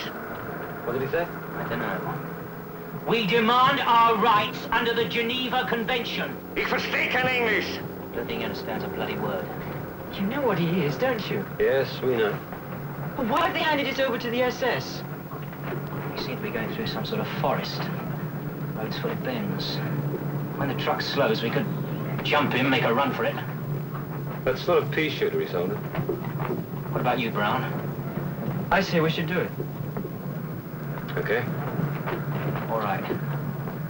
When I give the word, we jump him, rugby style. Straight out the back, taking the crew out with us.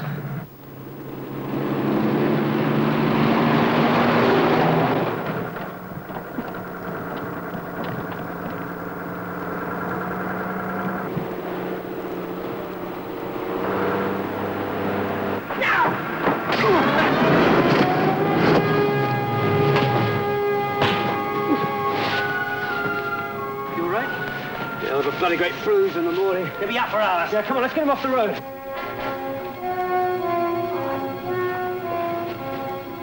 Come on, give us a hand.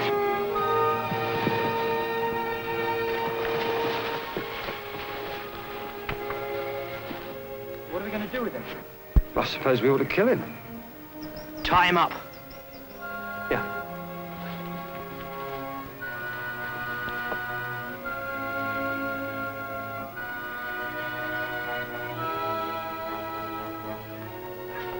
That ought to hold him for a while.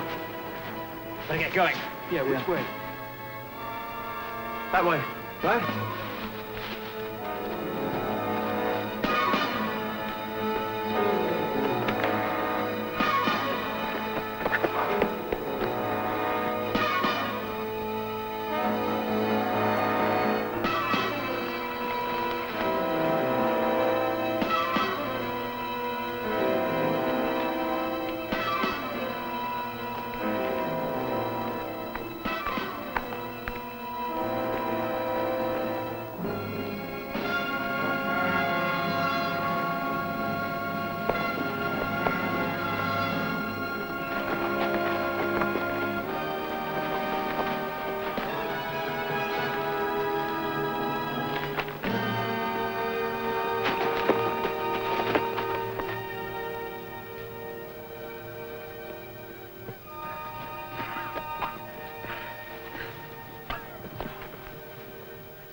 I know what I have to do. Oh. Get out!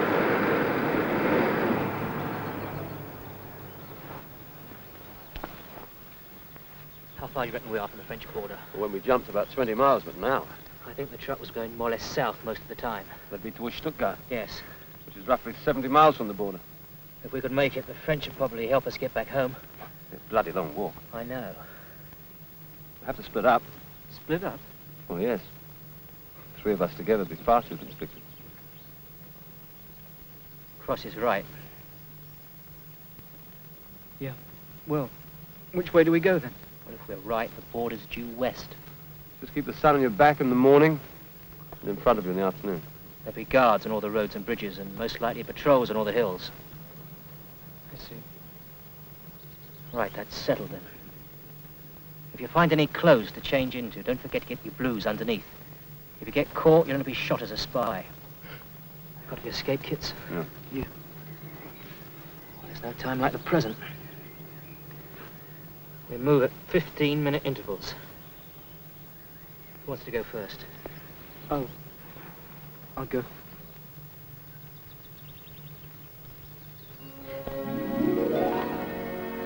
Well, see you around. Best of luck.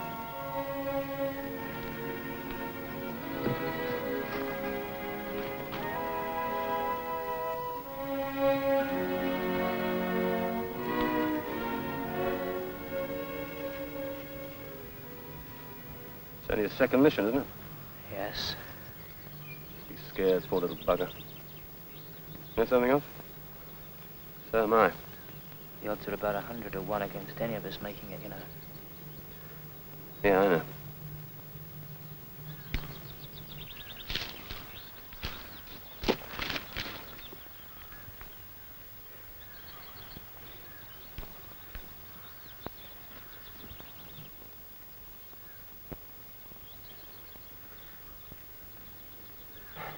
Well, I'll get moving then. Good luck, Dave.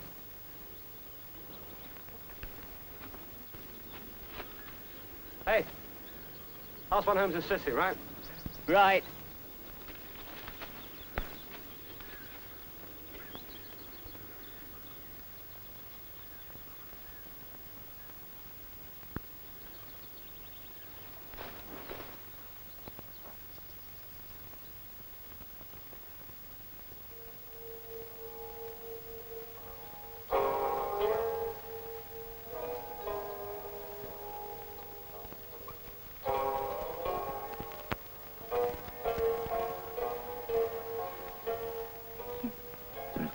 Kissing you, that's what husbands are for. No. I mean this. Thank you for keeping your promise. It'll bring you luck. Has already. Tired? Bed?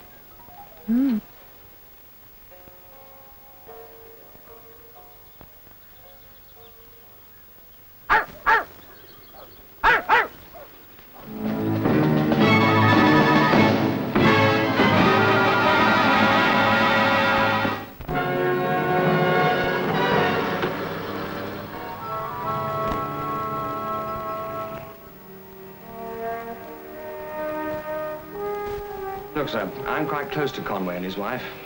Have you any objection if I spoke to her? How long have they been married? About 3 months. Look, all we know for certain is that Conway's aircraft was set over the target area. And A for Apple saw only 2 parachutes. I know that, sir. All right, go and talk to her. You probably do it better than I do.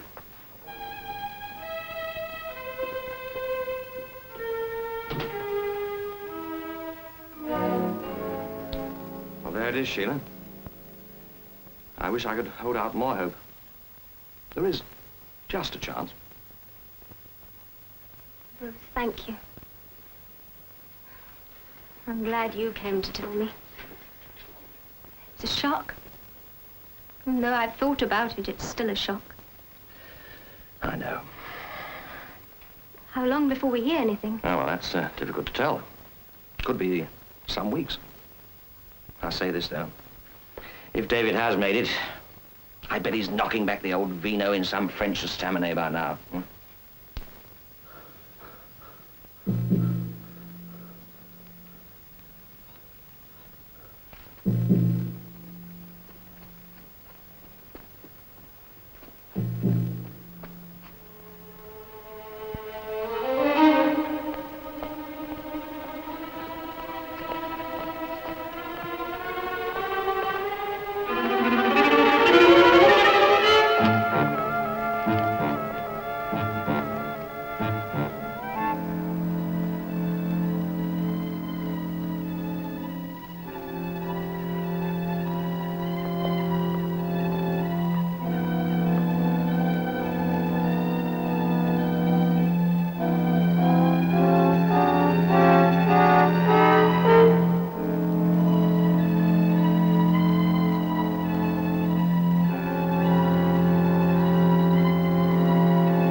Stehen bleiben!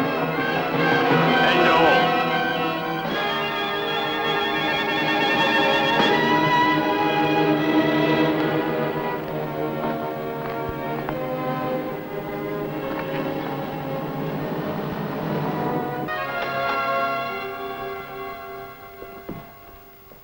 Ich habe ihn erwischt, als er über den Fluss schwimmen wollte. Schwimmen, ne? Taschen ausleeren. 144-9093, Flight Lieutenant David Conway. Taschen ausleeren, hier auf den Tisch. I've given you my name, rank and number. And as a matter of immediate interest, I'm bloody hungry, too. Durchsuchen Sie den Mann, von Kopf bis Fuß. Hände hoch!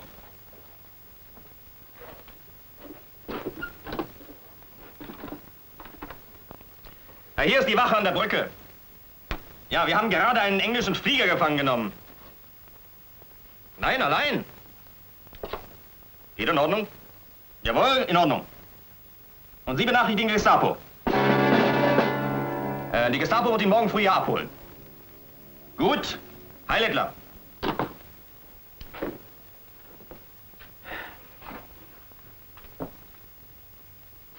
Nicht schlecht, das Weib, ne?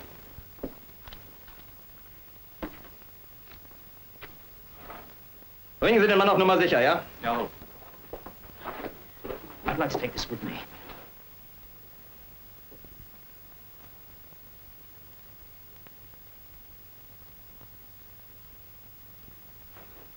Raus.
Please!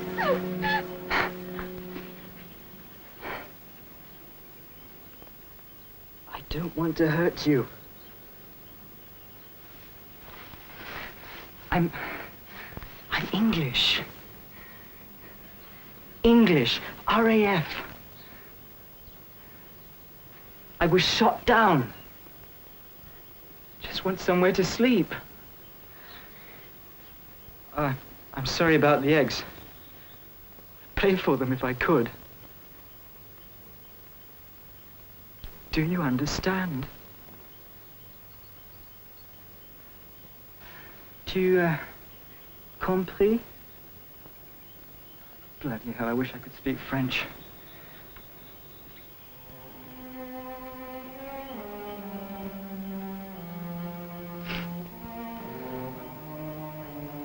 Better go. Attends! Attends.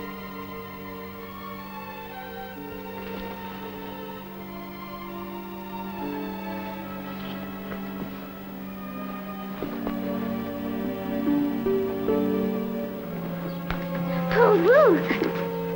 Pour vous! Thank you.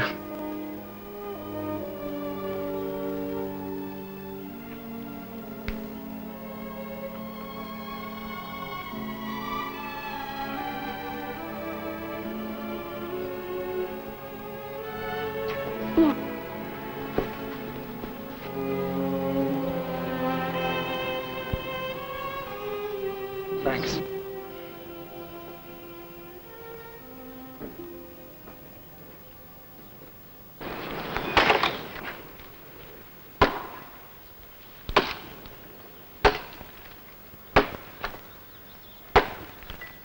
Bonjour, monsieur. Je suis un aviateur anglais. Je suis anglais.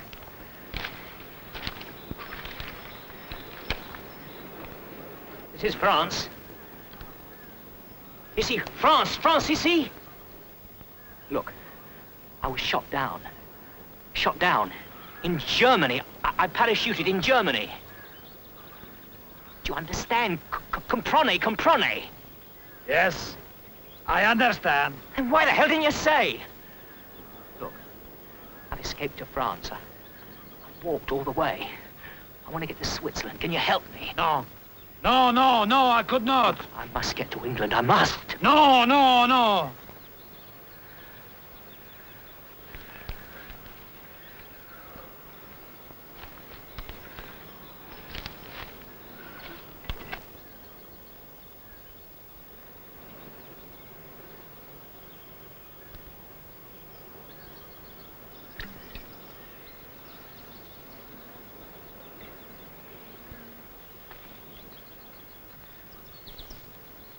Hungry?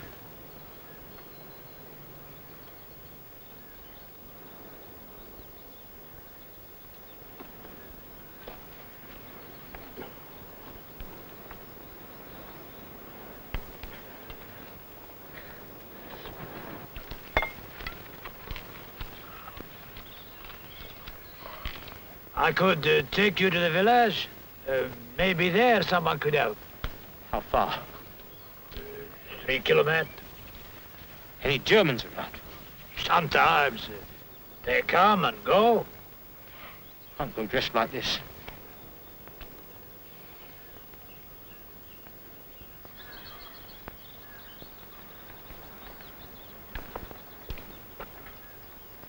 The village is that way.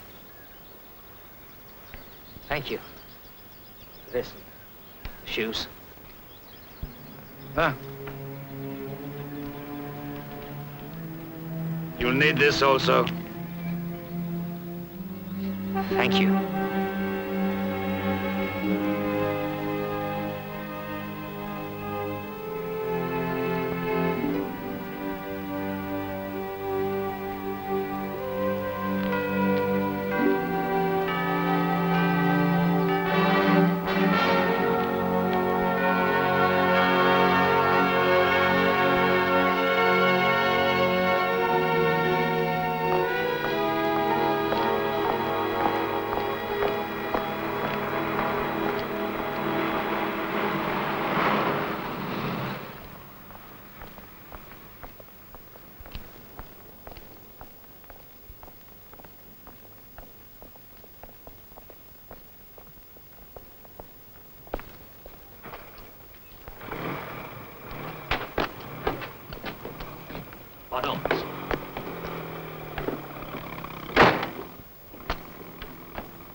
monsieur?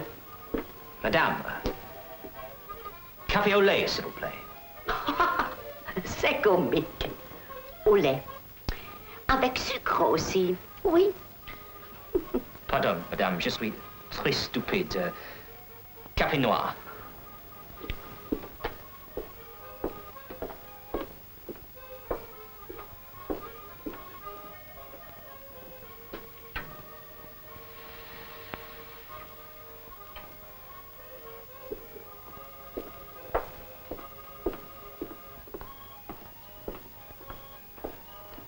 Hein? Merci.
Monsieur, votre carte d'identité, s'il vous plaît. I haven't got any. Bon, alors debout et haut les mains. Allez. Allez. Debout. Avancez vers la porte.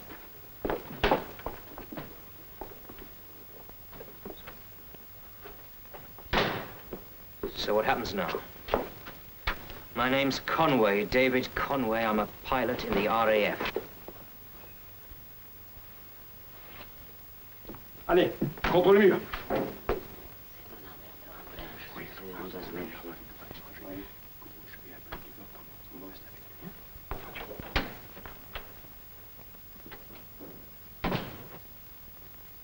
Tournez-vous vers le mur. Je dis tournez-vous vers le mur.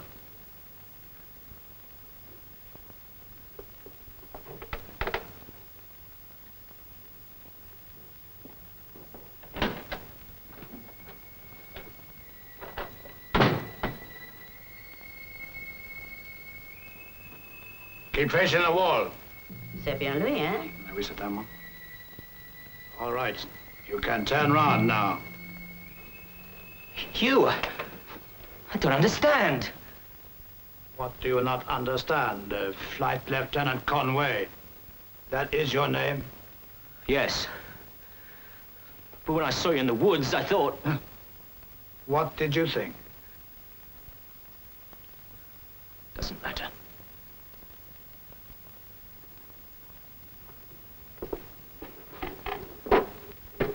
Let us get on with it, shall we?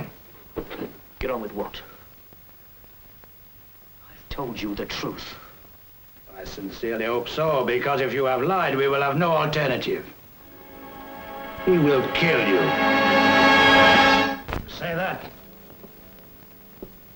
I want proof.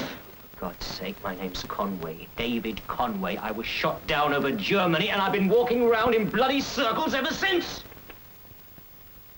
Started 4 nights ago. There was a report of a bomber coming down in that area. 2 men bailed out, but you said there were 3 of them. I told you we all got out, but only 3 of us met up afterwards. What happened to the others? I don't know. There seems to be a lot you do not know. Flight Lieutenant Conway. Take off your socks and shoes. Why? You said you walked here without shoes for most of the way. Now, let us get back to this. You have nothing in your pockets. No escape kit, no compass. Only this. I told you what happened. You say the Germans emptied your pockets, yet they allowed you to keep this. Huh. Are very kind of them. I know it sounds ridiculous, but it's true. I'm ridiculous. You're ridiculous. This whole bloody world's ridiculous. So go ahead and bloody shoot.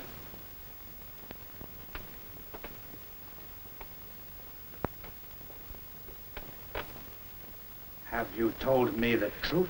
Yes. Yes. Yes!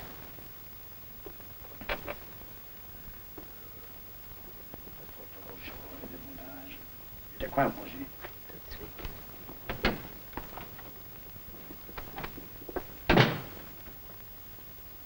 Believe me. Yes. What convinced you? These? No. The Germans are very thorough. One of their agents will have walked around until his feet were like yours. What was it? This. You English are so stupid. We Continentals eat the rabbit. We don't cut off their feet and carry them around in our pocket. Now, when you get to Dijon, go straight to the Café de la Réunion. Friends will be waiting there for you.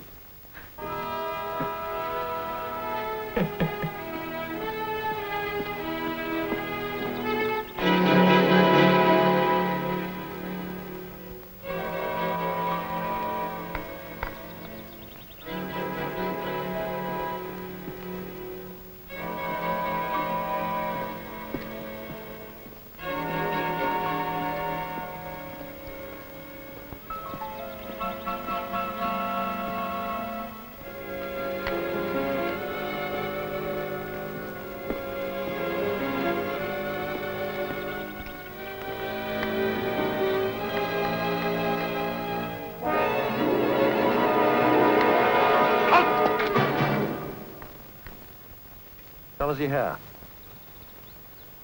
Kommen Sie her!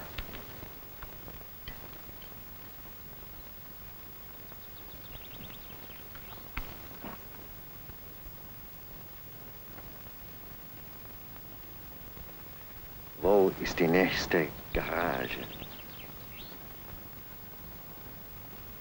Wasserpumpe funktioniert nicht. Ist kaputt. Wo ist die nächste Garage? Verstehen Sie? Komm.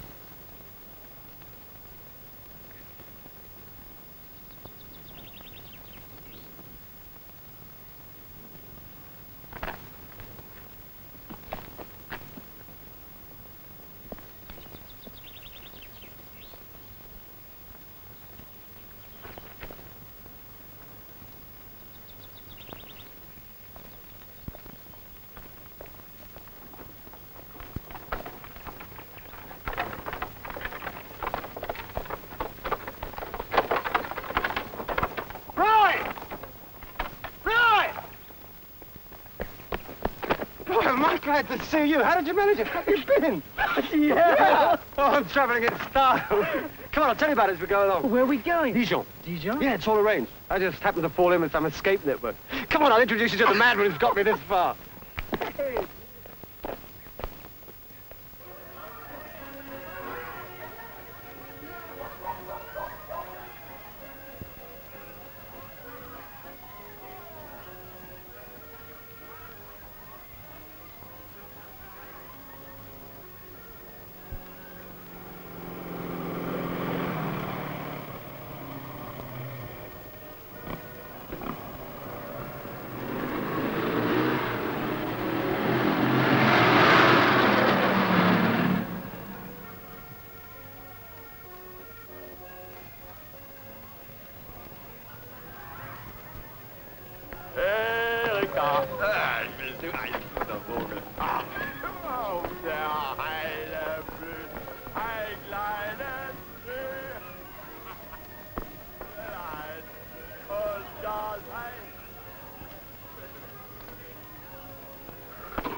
My name is Andrianté, Michel Andrianté.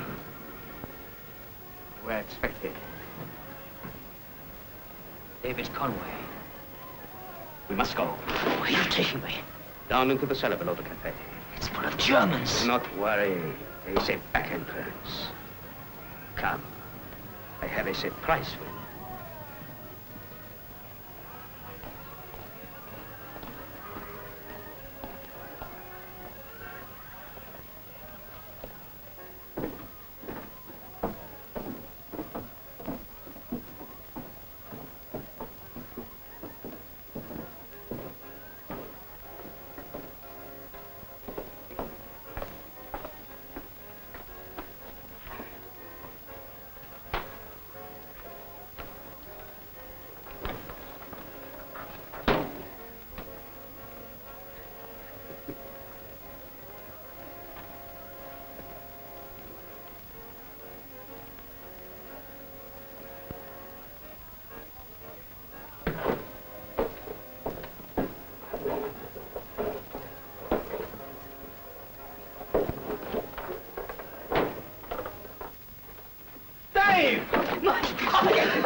I don't believe it! It's incredible! Bloody hell! How are you? I'm fine, but you two, what happened? You meet up or We what? just happened to run into each other. It's all a bloody miracle. He was in a hay cart. Yeah, buried. Buried? Under the hay, yeah. Then I saw Browder just strolling down the road. I should have seen him. You're both all right. Fine, by finished business. We made it. Not quite, but we will. Yeah. Yeah. Cheers.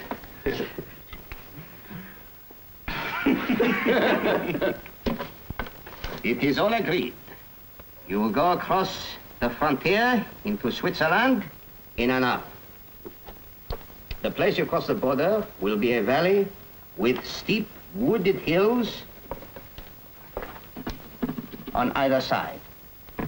This side here is mine. But once you get down to the bottom, it should be easy to cross the open ground to climb the other slope. At the top, Switzerland. Why don't we go at night?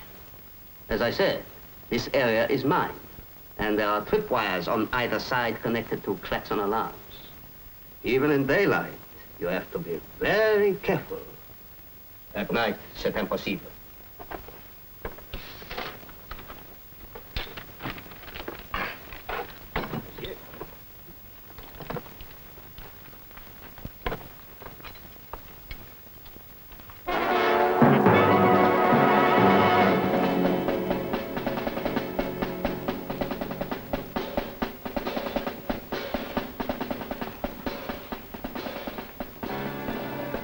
Mines are marked by these.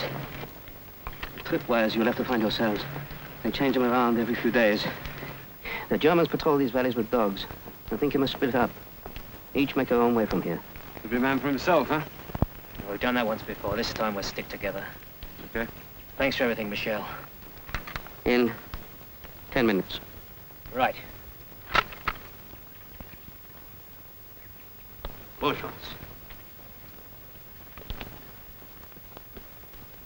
Bonne chance.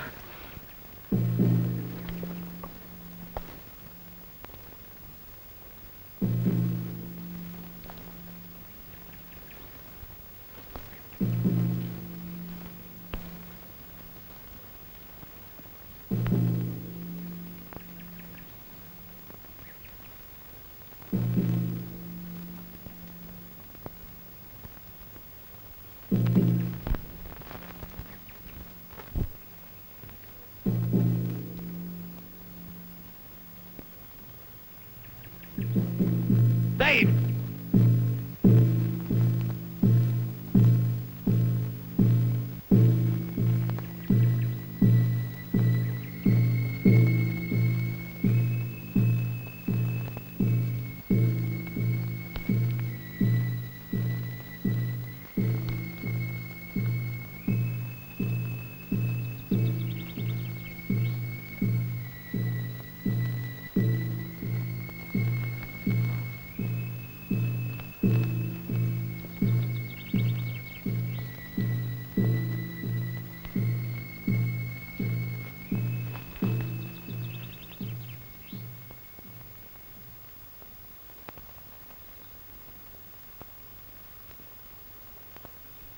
Any minute now.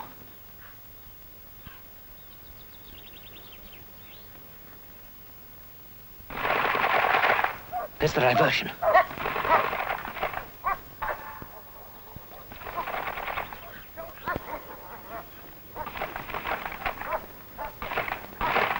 Now!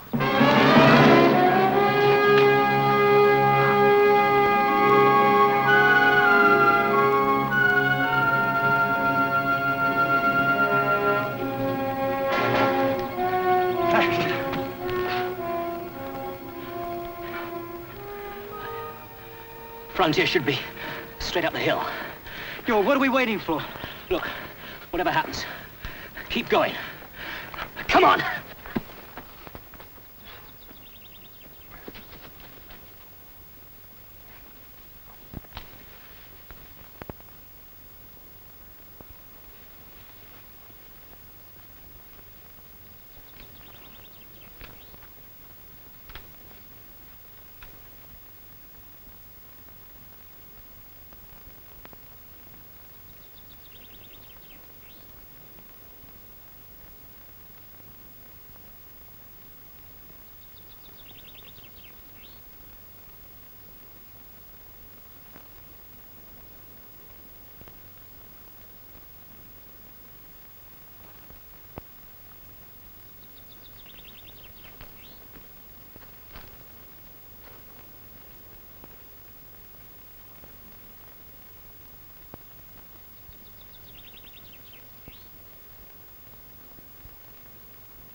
What's happening? I'm just on my bloody ankle. I'll help you. That's no good. Come on, Crossy. It's only over the top. Come on. I can't. I'll carry you. Go on, for God's sake. We'll both get caught. Go on.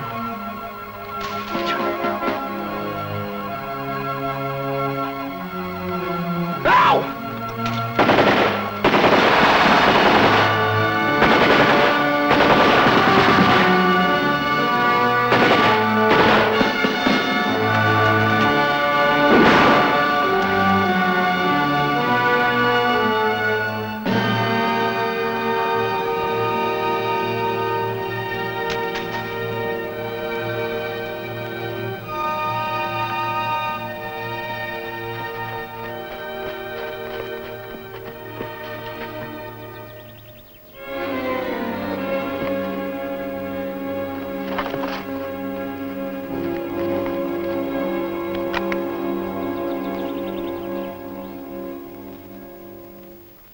Yes? Right. Thank you. Sheila, I have some news for you. David? Yes. He's safe. He's all right? Yes, he's safe and well. What's more, he's in neutral territory, in Switzerland. Ah, he'll be mowing the lawn before you know what's happened.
So far, so good. We're on track, I think. Visibility is still pretty restricted. Ah, that's one way of putting it. More like blind man's buff. I'm going to lead the way for a low run in.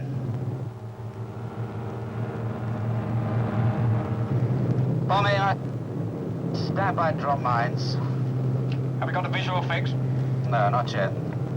Hang on a minute. Yes, fog's breaking up.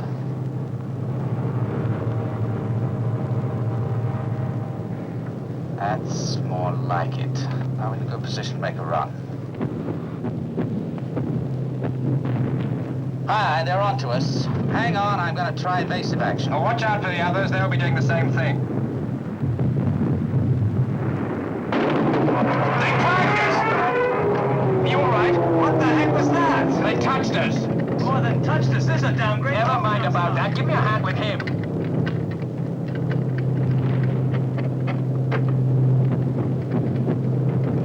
Smashed his head against the perspex. He must have had his harness loose. Did he spark out?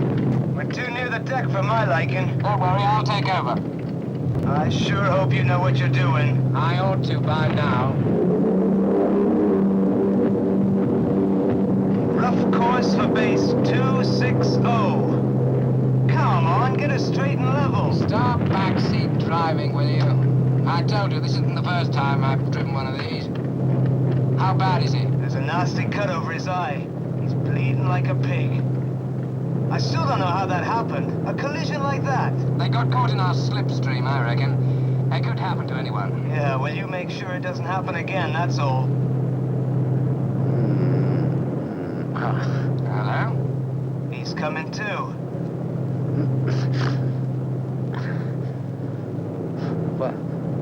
What happened? You just went and bashed yourself up a bit. Come on, take it easy. Who's driving? Dave? I'll take over. Steady. Stay where you are. Oh, I can't see. You what? I mean, I can't see properly. It's all this fog outside.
Darling, right in front of the old man's window, we'll get shot. I've been hanging around for you. I didn't know how long you were going to be. Doug told me that What did Doug tell you? you'd got hurt. On this? It's a scratch. See, now you know what a terrible liar Doug Phillips really is. No. Well, let's say exaggerates. Going into the village. Yes, I said I would. I'm off duty till 1 o'clock. Me too. I'll come with you. Oh, they're rather dull for you. I promised some of the guys I'd do some checking. Well, listen. Homemade cake, postcards, and a good shampoo. She'll be lucky. Well, sometimes the shop has some. It'll be very boring for you. If I get bored, I'll let you know. Hmm?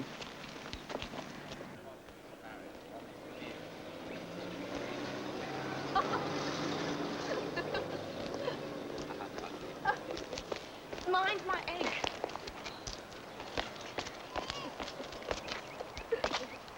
You idiot.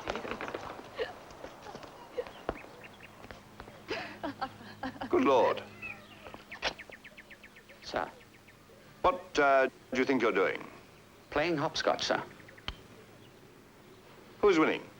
He is, sir. Well, she hasn't had her turn yet, sir. Well, I think I'll leave you as champion. I don't think you've met, have you? My wife, Flight Lieutenant Elliot, Section Officer Denby. How do you do? How do you do, ma'am? Yes, we have rented this place while my wife's down here. How nice. Yes, it's quite a pleasant little cottage, all things considered. But I shall really have to speak to those village children. Oh, what about? Chalking on the pavement like that, it's very unsightly. Quite. That won't do any good. It'll need soap and water.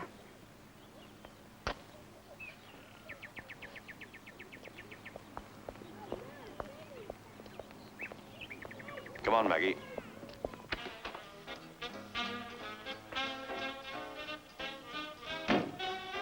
Hello. Dropping up the bar so early in the evening. Hello, sir. What's it to be? What's it, Betty? Bill? Evening, Doc. Well, what's it going to be? What was that, Anne? Well, it was a sherry, but... I'll give her another sherry. Bill, as usual? No, thanks, Doc. No, this is fine. Oh, go on. You soon get that down, you. Give him another pint, Betty. No, Betty. Thanks, Doc, but I'll stick with this. Great sense of humor, huh, Bill? Give him a pint. I said I don't want another drink. Now, isn't that plain enough for you? Well, I'll have one anyway. Evening. Evening, Doc. What's all this about you getting a biff on the head? Oh, it's nothing. Maybe not. Who put that plaster on? Red. It's just cut. And a bit of bruising. I'd like to have a look at it anyhow. Oh, for crying out loud. Now, come on, my lad.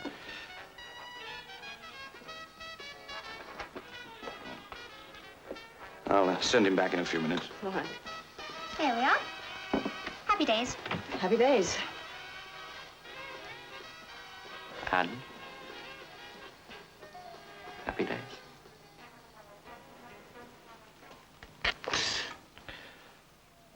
Yes, it'll sting for a moment or two, but you'll live. You know, you were lucky. Did you hear what happened? I ought to sue Dave Jordan for dangerous driving. No, I meant you were lucky that cut wasn't half an inch lower. As it is, you've still got two eyes. Yes. You got a headache? No, not at all. Liar. Well, there's a twinge, but it's not what you'd call a headache. No. You may have a little difficulty focusing with that eye for a day or two. It's a shock to the optical nerve. I dare say you've got a bit of blurring. No, not at all. You sure? Quite sure. Oh. I think I'd like to take a sight test also. Oh, come on, Doc. Have a heart. I'm off duty. Surgery? What? Well, how bad is he? Oh, all right, I'll be over straight away. Trouble? Yes, some fool of an arm has sliced the top of his thumb, and I've got to go and patch him up. Fine. Well, don't you worry about me. You go off and do some real work for a change. Yeah, I'll see you first thing in the morning for that sight test, okay?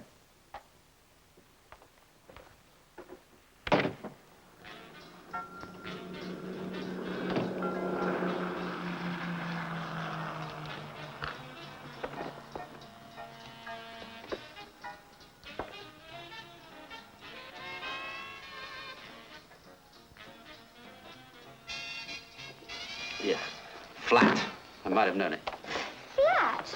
You be thankful you've got any at all. It's the last of the barrels until we get next week's delivery. Not out of beer again, I'll. Well, I've a few bottles left. Light ale? Sweet stout. All right, I'll have one.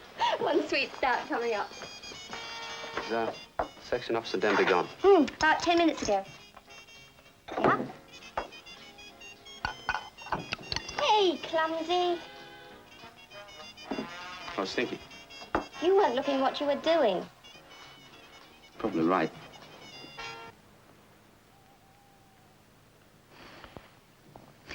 I'm sorry, I didn't mean that. I didn't mean it either. Doug, this is all wrong. Bill and I I know. But just because things have been a bit difficult lately doesn't mean that... It's all right. I'm getting your message loud and clear. Don't say any more. Well, you see, the only thing that really matters is Bill and me. All right.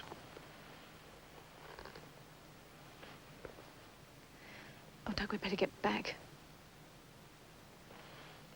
Look, Anne. No, please, let's go. It won't happen again.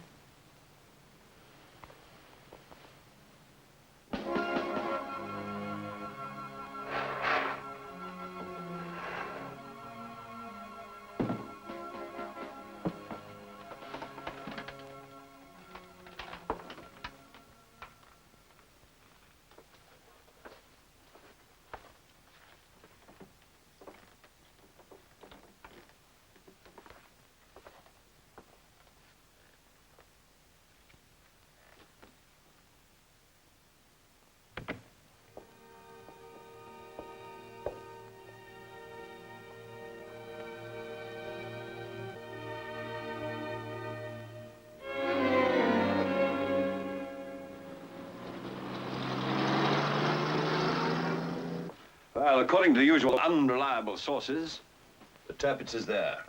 That's about time she turned up, sir. I have a feeling it's Jen this time. There's nothing worse than doing special training for an operation that never happened. It'll happen all right.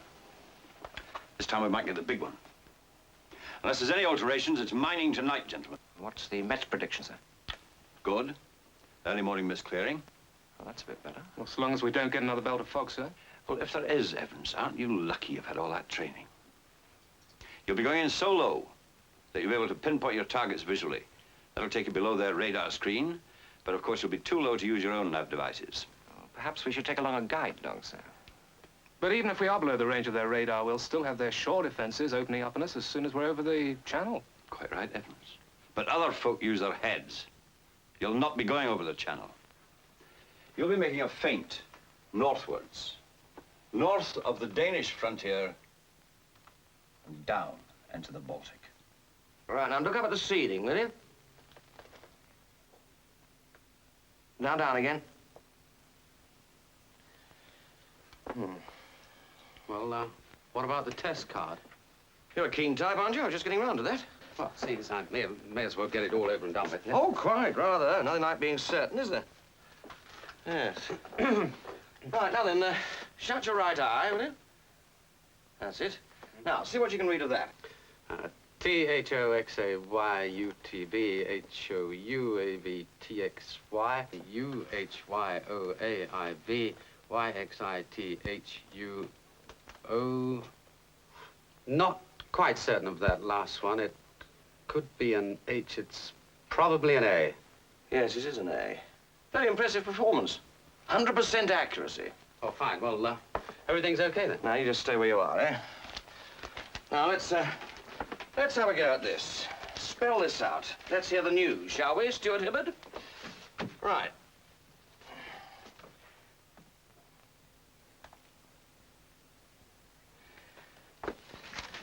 You take me for an idiot, Bill. Do you think I can't tell a bruised muscle when I see it? Oh, it's nothing serious. A little rest and we'll be back to normal. At the moment, I'm afraid it's no go. What do you mean, no go? How the hell did you memorize that test card like that? Oh, well... No, don't tell me. I'd rather not know. All that concerns me is getting you back to normal. What do you mean, no go? Tonight's the special op. I don't think I'm going to let you fly, do you? With one eye not working properly. Oh, I'm sorry, old lad, but for the time being, you're grounded.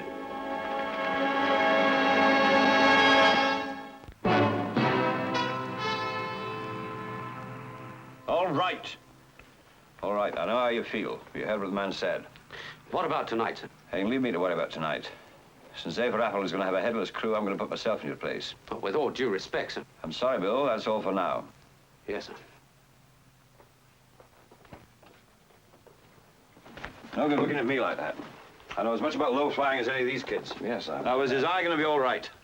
Oh, quite soon, if it's rested. At present, although he won't admit it, he has trouble in focusing. It's like, being in a fog. Sooner him than me.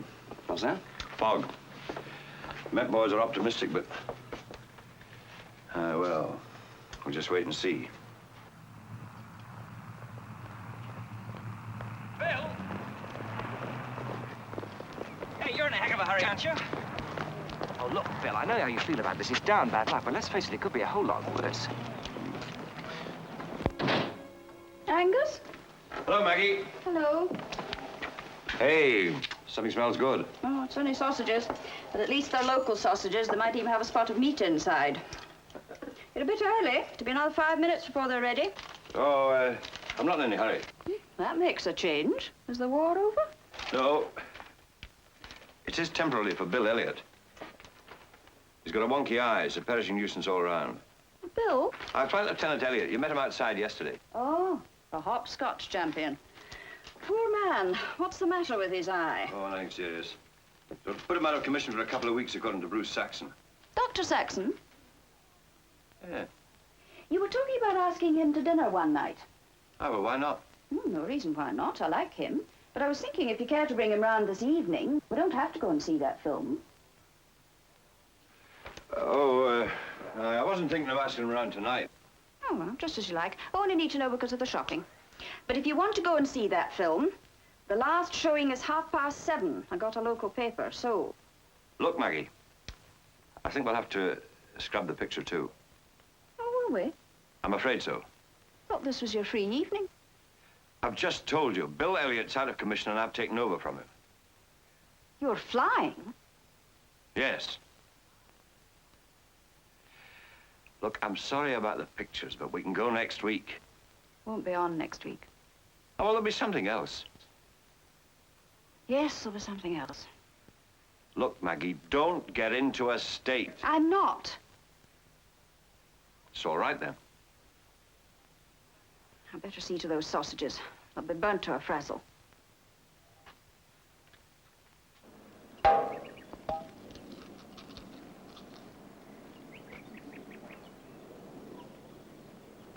No, Bill? I'm getting pretty good at this. Are you? Knocked the can down 7 out of 10. It's not bad for a man with one eye. It's not bad. What are you doing here anyway? Well, officially, it's my lunch break. I thought I'd find you here. I'm sorry. Thank you. Well, it's only for a day or two. What you ought to have said was, it could have been worse. That's very important. So why don't we go to the pictures tonight? Well, I mean, if you... If I'm free? Oh, yes, I'm free. No, I was going to say, if you feel like it. Well, it's up to you. No, I don't think I do feel like it. Thanks all the same. All right. We'll have a drink instead. So I'll meet you in the bar about 7:30. Who told you I was here? Well, Doug happened to say that... Yes, of course. Doug.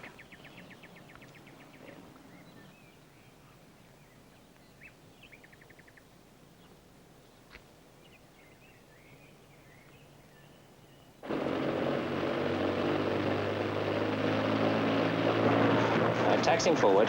Slowly now. Flaps 30. Flaps 30. Radiators open. Radiators open. Throttles locked. Throttles locked. Okay, prepare to take off. Okay, rear gunner. Okay, skipper.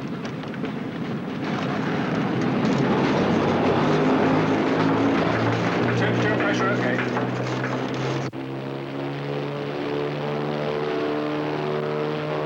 The Kiel Canal, here we come.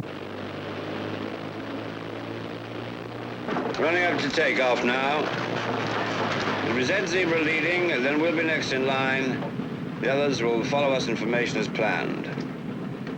Thumbs up, gentlemen.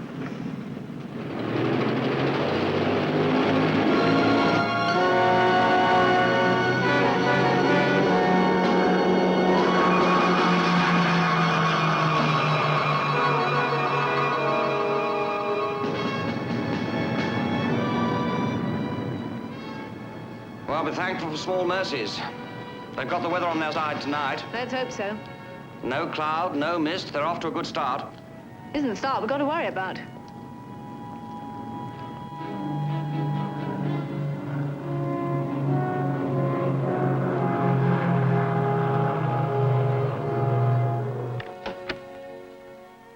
Have you seen Flight Lieutenant Elliott? No, ma'am, he's not been in. Oh, thank you.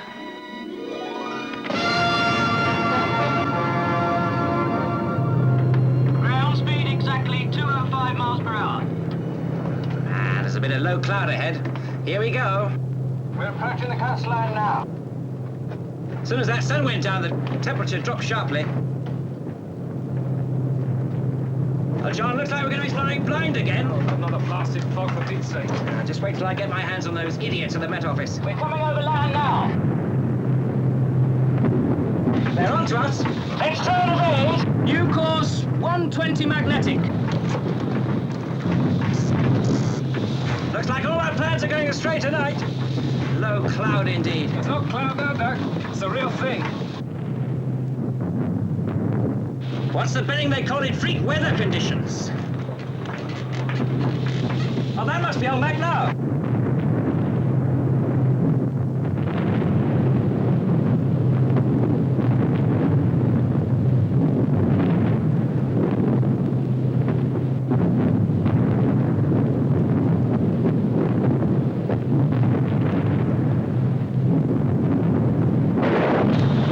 He's been hit! Calling A-Apple, do you read me? Are you there, A-Apple? You're supposed to keep radio silent. This is an emergency. Anyway, those swine down below know exactly where we are. A-Apple, do you read me? The radio must have packed up. Well, if Max ain't got any sense, he'll be trying to make it back over the channel. No point in him going on in that condition.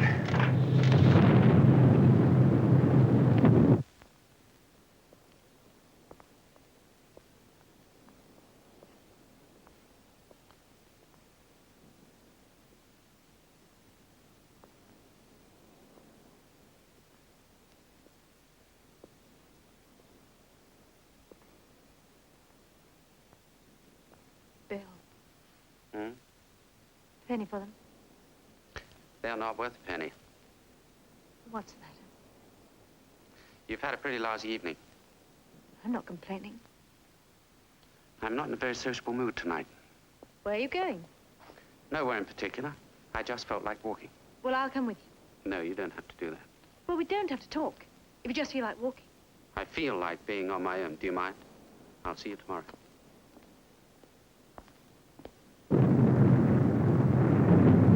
It's thinning a bit now. We might stand a chance. What do you reckon, Reg? Ready to have a bash? Right, I'll take her in as low as I can. Rest up to you. Left, left. Steady. Steady. Right a little. Left, left. Right. Steady. Steady. Throwing the lot on us now. Mine's gone. Nice work, Reg. We're too low. Let off some height now.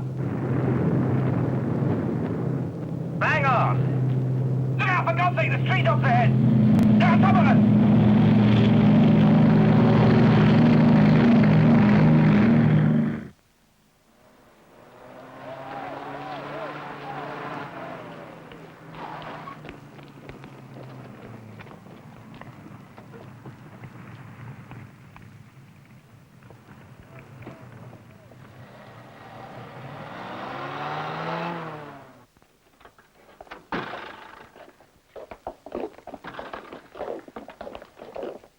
Good morning, gentlemen. Morning, sir. We the last back? No, you're the last but one. The wing commander. A for Apple's not back yet. I see. Still, there's plenty of time. Did you have a good trip? Apart from a few branches stuck up in the radiators and a wonky tailplane, not too bad. What time is it? Time for debriefing, gentlemen. Same old pattern. Might as well get it over with. And it's me for a long trip. Oh, there you are, Doug. Can you spare me a moment? Well, I can't keep the Squadron either way. Well, this won't take a second. I was asked to give you this.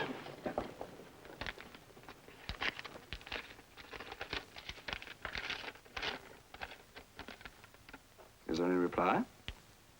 Yeah, tell her I'll see her when I can, as soon as I get away. If you don't mind, Flight Lieutenant Phillips. Sorry, sir. We can't proceed with the debriefing without you. You're wasting valuable time. Yes, I know, sir. Sorry, Steve. My fault. Are they all back? A for Apple's not back yet. A for Apple. That's the wing commander. Yes, and from the way Phillips looked at Evans, I rather think he's bought it.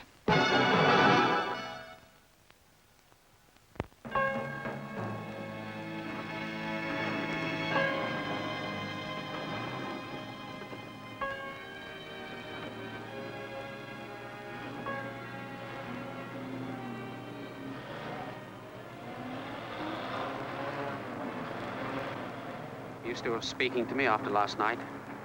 Shouldn't I be? Well, for what it's worth, I'm sorry. You don't have to be. Last night's forgotten. I wish it were. Oh, you mean Mac? So you've heard? Mm. Yes, well, they have very effective grapevine around here. That's the other reason I was coming to see you. I don't understand. I'm going to see his wife. You? Well, that's the group captain's job. Group's still trying to trace him. He's phoned every airfield in the south of England. Anyway, I offered. Why? It hadn't been for me. That's just ridiculous. Maybe. I'm still going to see her. You come along? All right.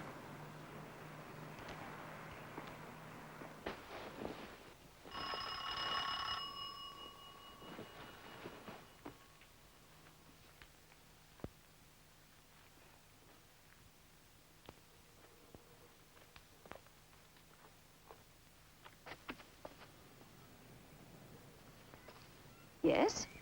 Good morning, Mrs. McPherson. Oh, it's Flight Lieutenant Elliot, isn't it? I remember. And Section Officer... Denby. Of course.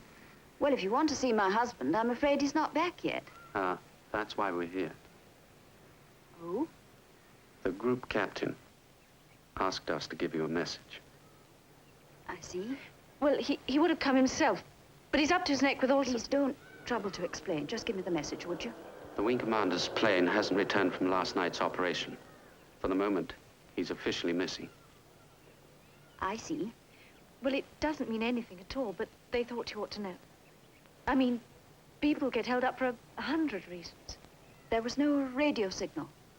They're pretty sure his radio was out of action. Well, he may have been diverted to another station. Well, it happens all the time. Thank you, my dear. I do know a little of what goes on by now. It's not the first time it's happened to a crew.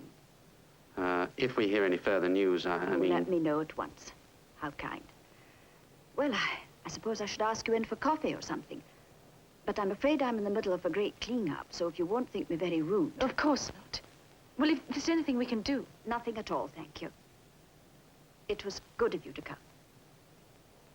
Well, now, I really must get on. There's so much to be done. Good morning to you.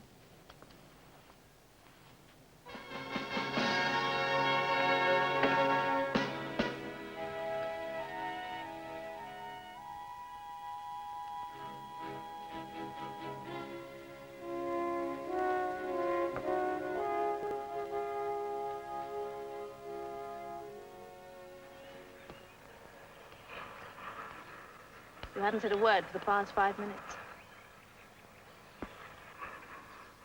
I was thinking about her. Yes, so was I. Pretty cool about the whole thing, wasn't she?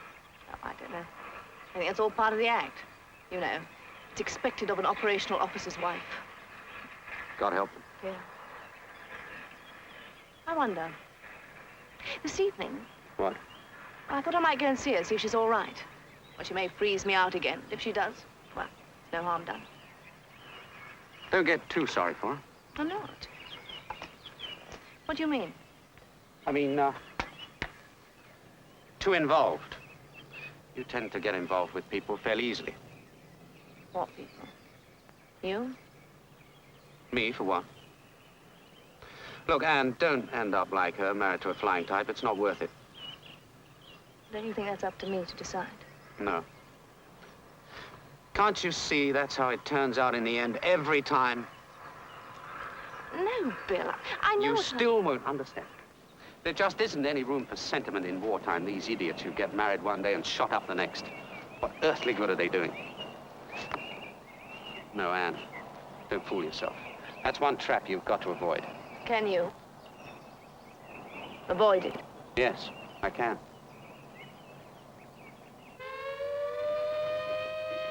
Mrs. McPherson, may I come in?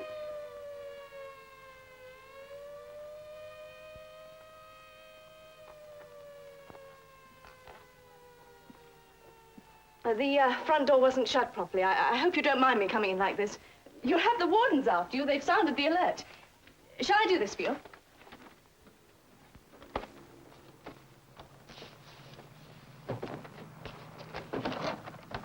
There.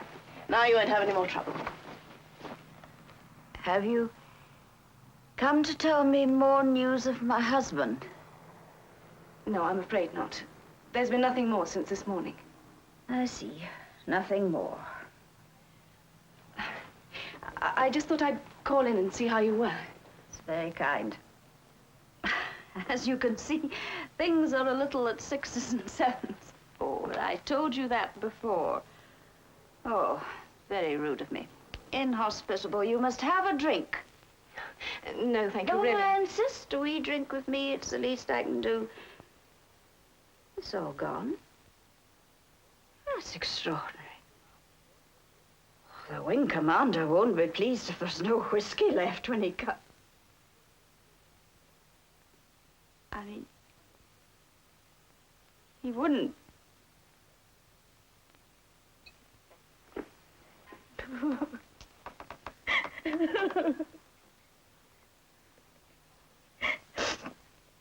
Oh, you'd think I'd be able to cope with it by now, wouldn't you? My imagination, every time he goes off in a plane, absolutely certain he won't come back. Sometimes, like this time, he doesn't come back. I understand. No, you don't. How could you, a girl like you? Oh, yes. You were with that young man. I remember now. Elliot, isn't it? The one who hurt his eye. And because Flight Lieutenant Elliot hurt his eye, my husband went off last night and he hasn't come home. There's still plenty of time. Are you engaged to him, your flight lieutenant? Very sensible. Don't you make the mistake that I did. Don't ever do that. If you... Oh, dear, I can't think about it anymore. I have to go to my bed. Let me help you. No, I can manage perfectly, thank you. Oh, the wing commander would be so cross with me. Cross about all that whiskey.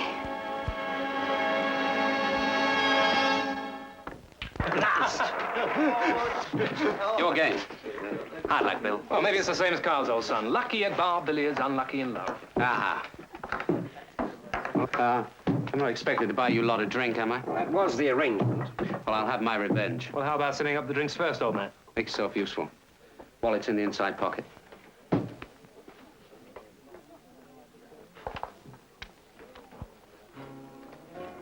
You really shouldn't leave your billy doos lying about. Hmm? It fell out of your wallet. Hey, would I be right in assuming that yours, Anne, is the gorgeous Anne Denby? Give me that. That's not his wallet. You must have gone for the wrong jacket. Oh, I'm sorry.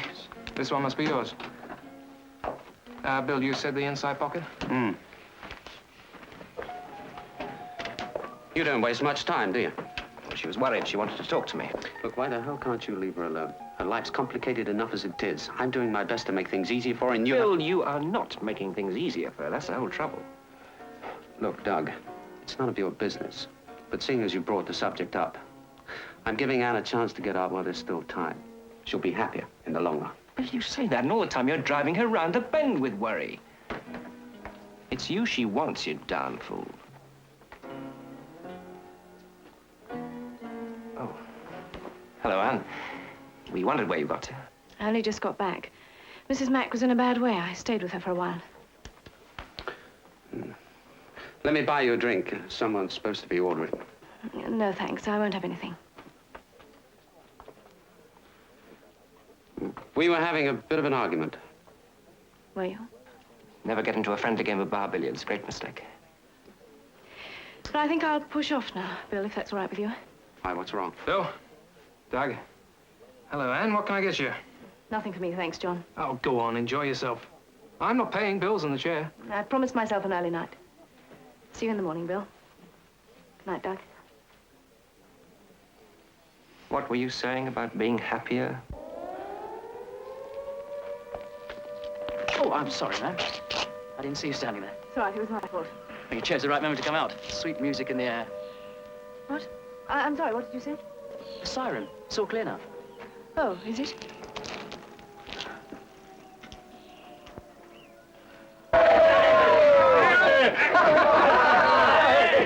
over the blue. Look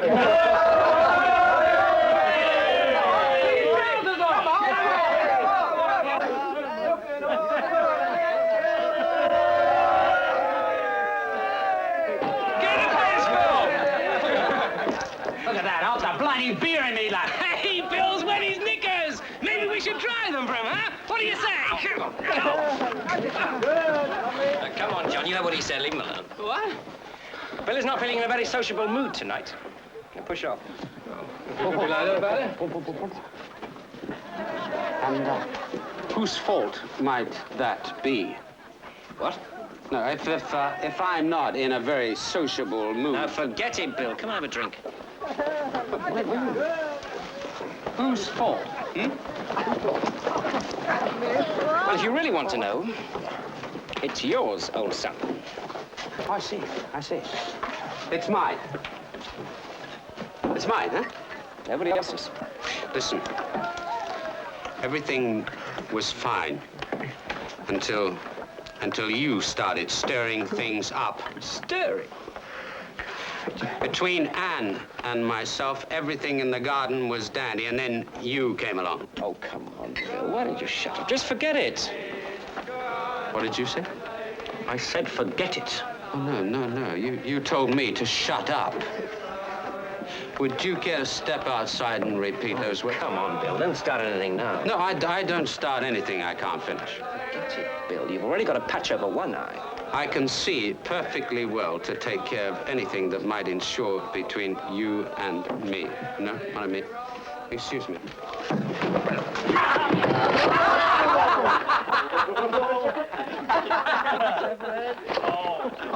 Come on. What the devil's going on here? I suppose, sir, you realize you're approximately 18 hours late. I hope you have a reasonable excuse. Fairly reasonable. But to make an emergency landing, we were driven off course. Somewhere in Sussex when we were nearly out of fuel, but with no radio contact. We couldn't get our telephone because one policeman, 2 ploughmen and a land girl were convinced that we were part of some German spy plot. Yeah, well, once I'd talked my way out of that, there was an air raid over the southeast and an indefinite delay on all telephones. So we commandeered the car. Well, at least you're all safe and sound. And not all. The rear gun at Halliwell. What about Halliwell, sir? That's where the flak got us. He didn't stand a chance. I see. Poor beggar. His wife was coming down to the village to spend a weekend there.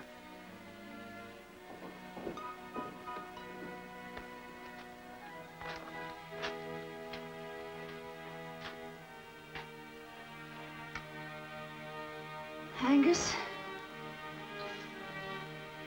Oh, I thought I heard. Who's that? Maggie. Sorry I'm late. Hey, come on. Anybody think it was bad news, me coming home? Angus, I never believed you. Sure, you... You should know me better. Would I go and do a thing like that? Oh, I couldn't believe you'd come back. Angus, I've let you down. Not at all. Yes, I have. I've let you down. There's no... No what? You've been wanting a drink. There's no whiskey left in the bottle.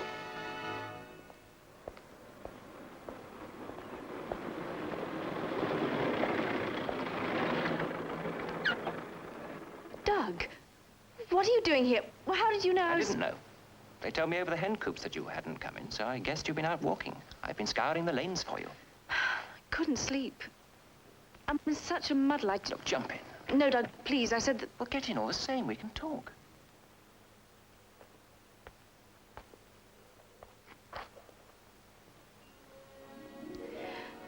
You had a row with him, didn't you? About me. Yes. And I found out a thing or two as well. What? One, the reason he's behaving the way he is. He really loves you. A hell of a lot. Yes, I know. What was the other thing? So do I.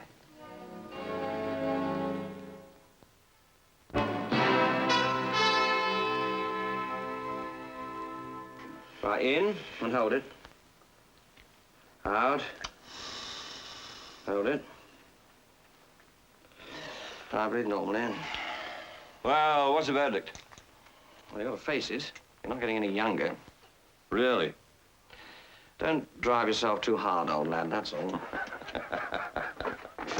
Well, that's very good. In fact, you're quite good. You know, you never cease to amaze me. I was expecting an indignant denial. Ah, well, you're the third person in 24 hours who's told me that I'm getting old. Huh? Who else? Maggie, of course. Huh? She's always trying to tell me to slow down. The other one? Me. It occurred to me when I had difficulty crash landing yesterday. But I'll tell you something else. Now, what's that? On this station, I give the advice. I don't have to take it. I have a lot to do. Come on.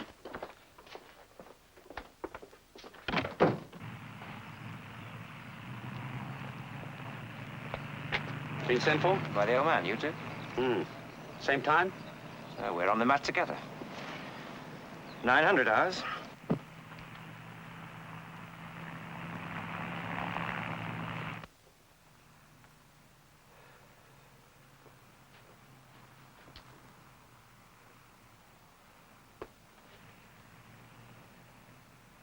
Did I tell you to relax? Stay at attention while I'm addressing you. I imagine you know why I brought you in here this morning. Well, if you're referring Please don't interrupt! If I wish you to speak, I'll give you permission to do so. If you behave like school kids, I'll treat you like school kids. You were fighting like a pair of them in the mess last night. Totally against all regulations, an absolute breach of discipline, as you're well aware, and particularly reprehensible in front of junior officers. Sir, perhaps I... Did you speak? No, sir. I'm not interested in the cause of last night's incident. But don't imagine I'm past understanding it. I am, however, interested in its effect. I care about the well-being and efficiency of this squadron. And the feud that's grown up between the two of you is seriously affecting your concentration on your duties. Therefore, I have no alternative but to discipline you with a solemn warning that it has got to stop. Right? Right, sir. Phillips? Right, sir. Very well. At 0700 tomorrow morning, you will report to the PTI. And he will send you on a run round the boundary of this station. You mean the perimeter, sir? I said the boundary, Phillips. But, sir, I understood that the boundary ran through woodlands on the north side and then through the lake, sir. Exactly. And you will make no detours. Dismiss.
Yeah, I noticed you weren't wearing an eye patch today. The eye's perfectly normal. I didn't think I needed it. I see. Setting yourself up as a specialist, are you? Well, as it happens, I agree with your diagnosis. You've made an excellent recovery. Great. I can go back on ops. Yes, I'll sign you off the panel and get back to work now, Bill.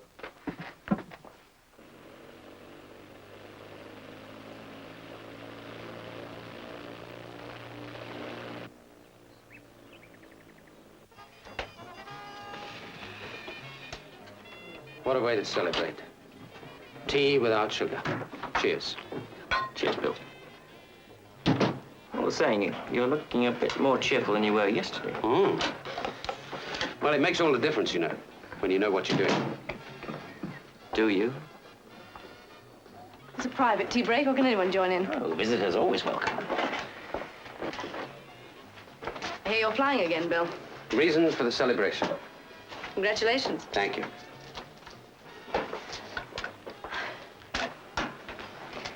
Don't want to smoke? I've just put one up, thanks. It's all right. I've got one of my own.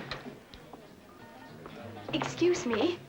I'm sorry to interrupt, but I wondered if you could help me. You are from the airfield, aren't you? Yes. I know it's a bit of a liberty, but I didn't know who else to ask. I was supposed to meet my husband last night, but he didn't turn up. And when he didn't phone... Your husband? Bert Halliwell. Flight Sergeant Halliwell. Do you know him? I came to stay for the weekend. My husband booked a room for me. He said he'd see me last night, but they never came. Didn't you get a message or anything?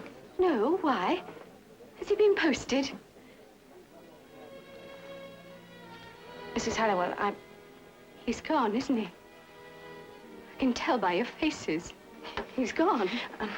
Look, come with me. We'll go upstairs. It'll be quiet. Anne. We'll be all right. I'll see you later, perhaps. I knew all along, really. I knew all the time. Only I wouldn't let myself. It's all right.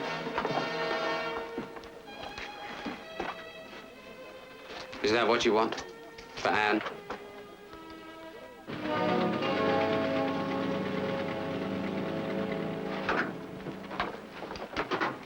Hey, who's got my scarf? Now, come on, don't mess about. I know one of you buds has got it.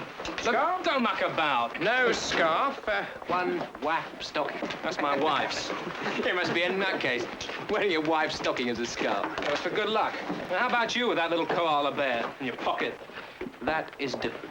What a superstitious lot you are. You don't need any luck tonight. Well, supposing there's more fog? There won't be. I got the gen off that wizard little waff in Met. Oh, I hope she's right. There's one thing I can't stand is that perishing fog, when you can't see ahead of you. We're not doing a low-level run tonight anyway, so what does it matter? I mean, even if there is fog, we'll be well above it. Yeah, well, all the same, I just don't like it. Closing in on you so you can't see what you're at. All you can do is go on going on. That's all you can do in a fog. Just go on, going on. You ready for the off? Yeah, just about. Oh, she left these behind in the bar. You better give them to her when you see her.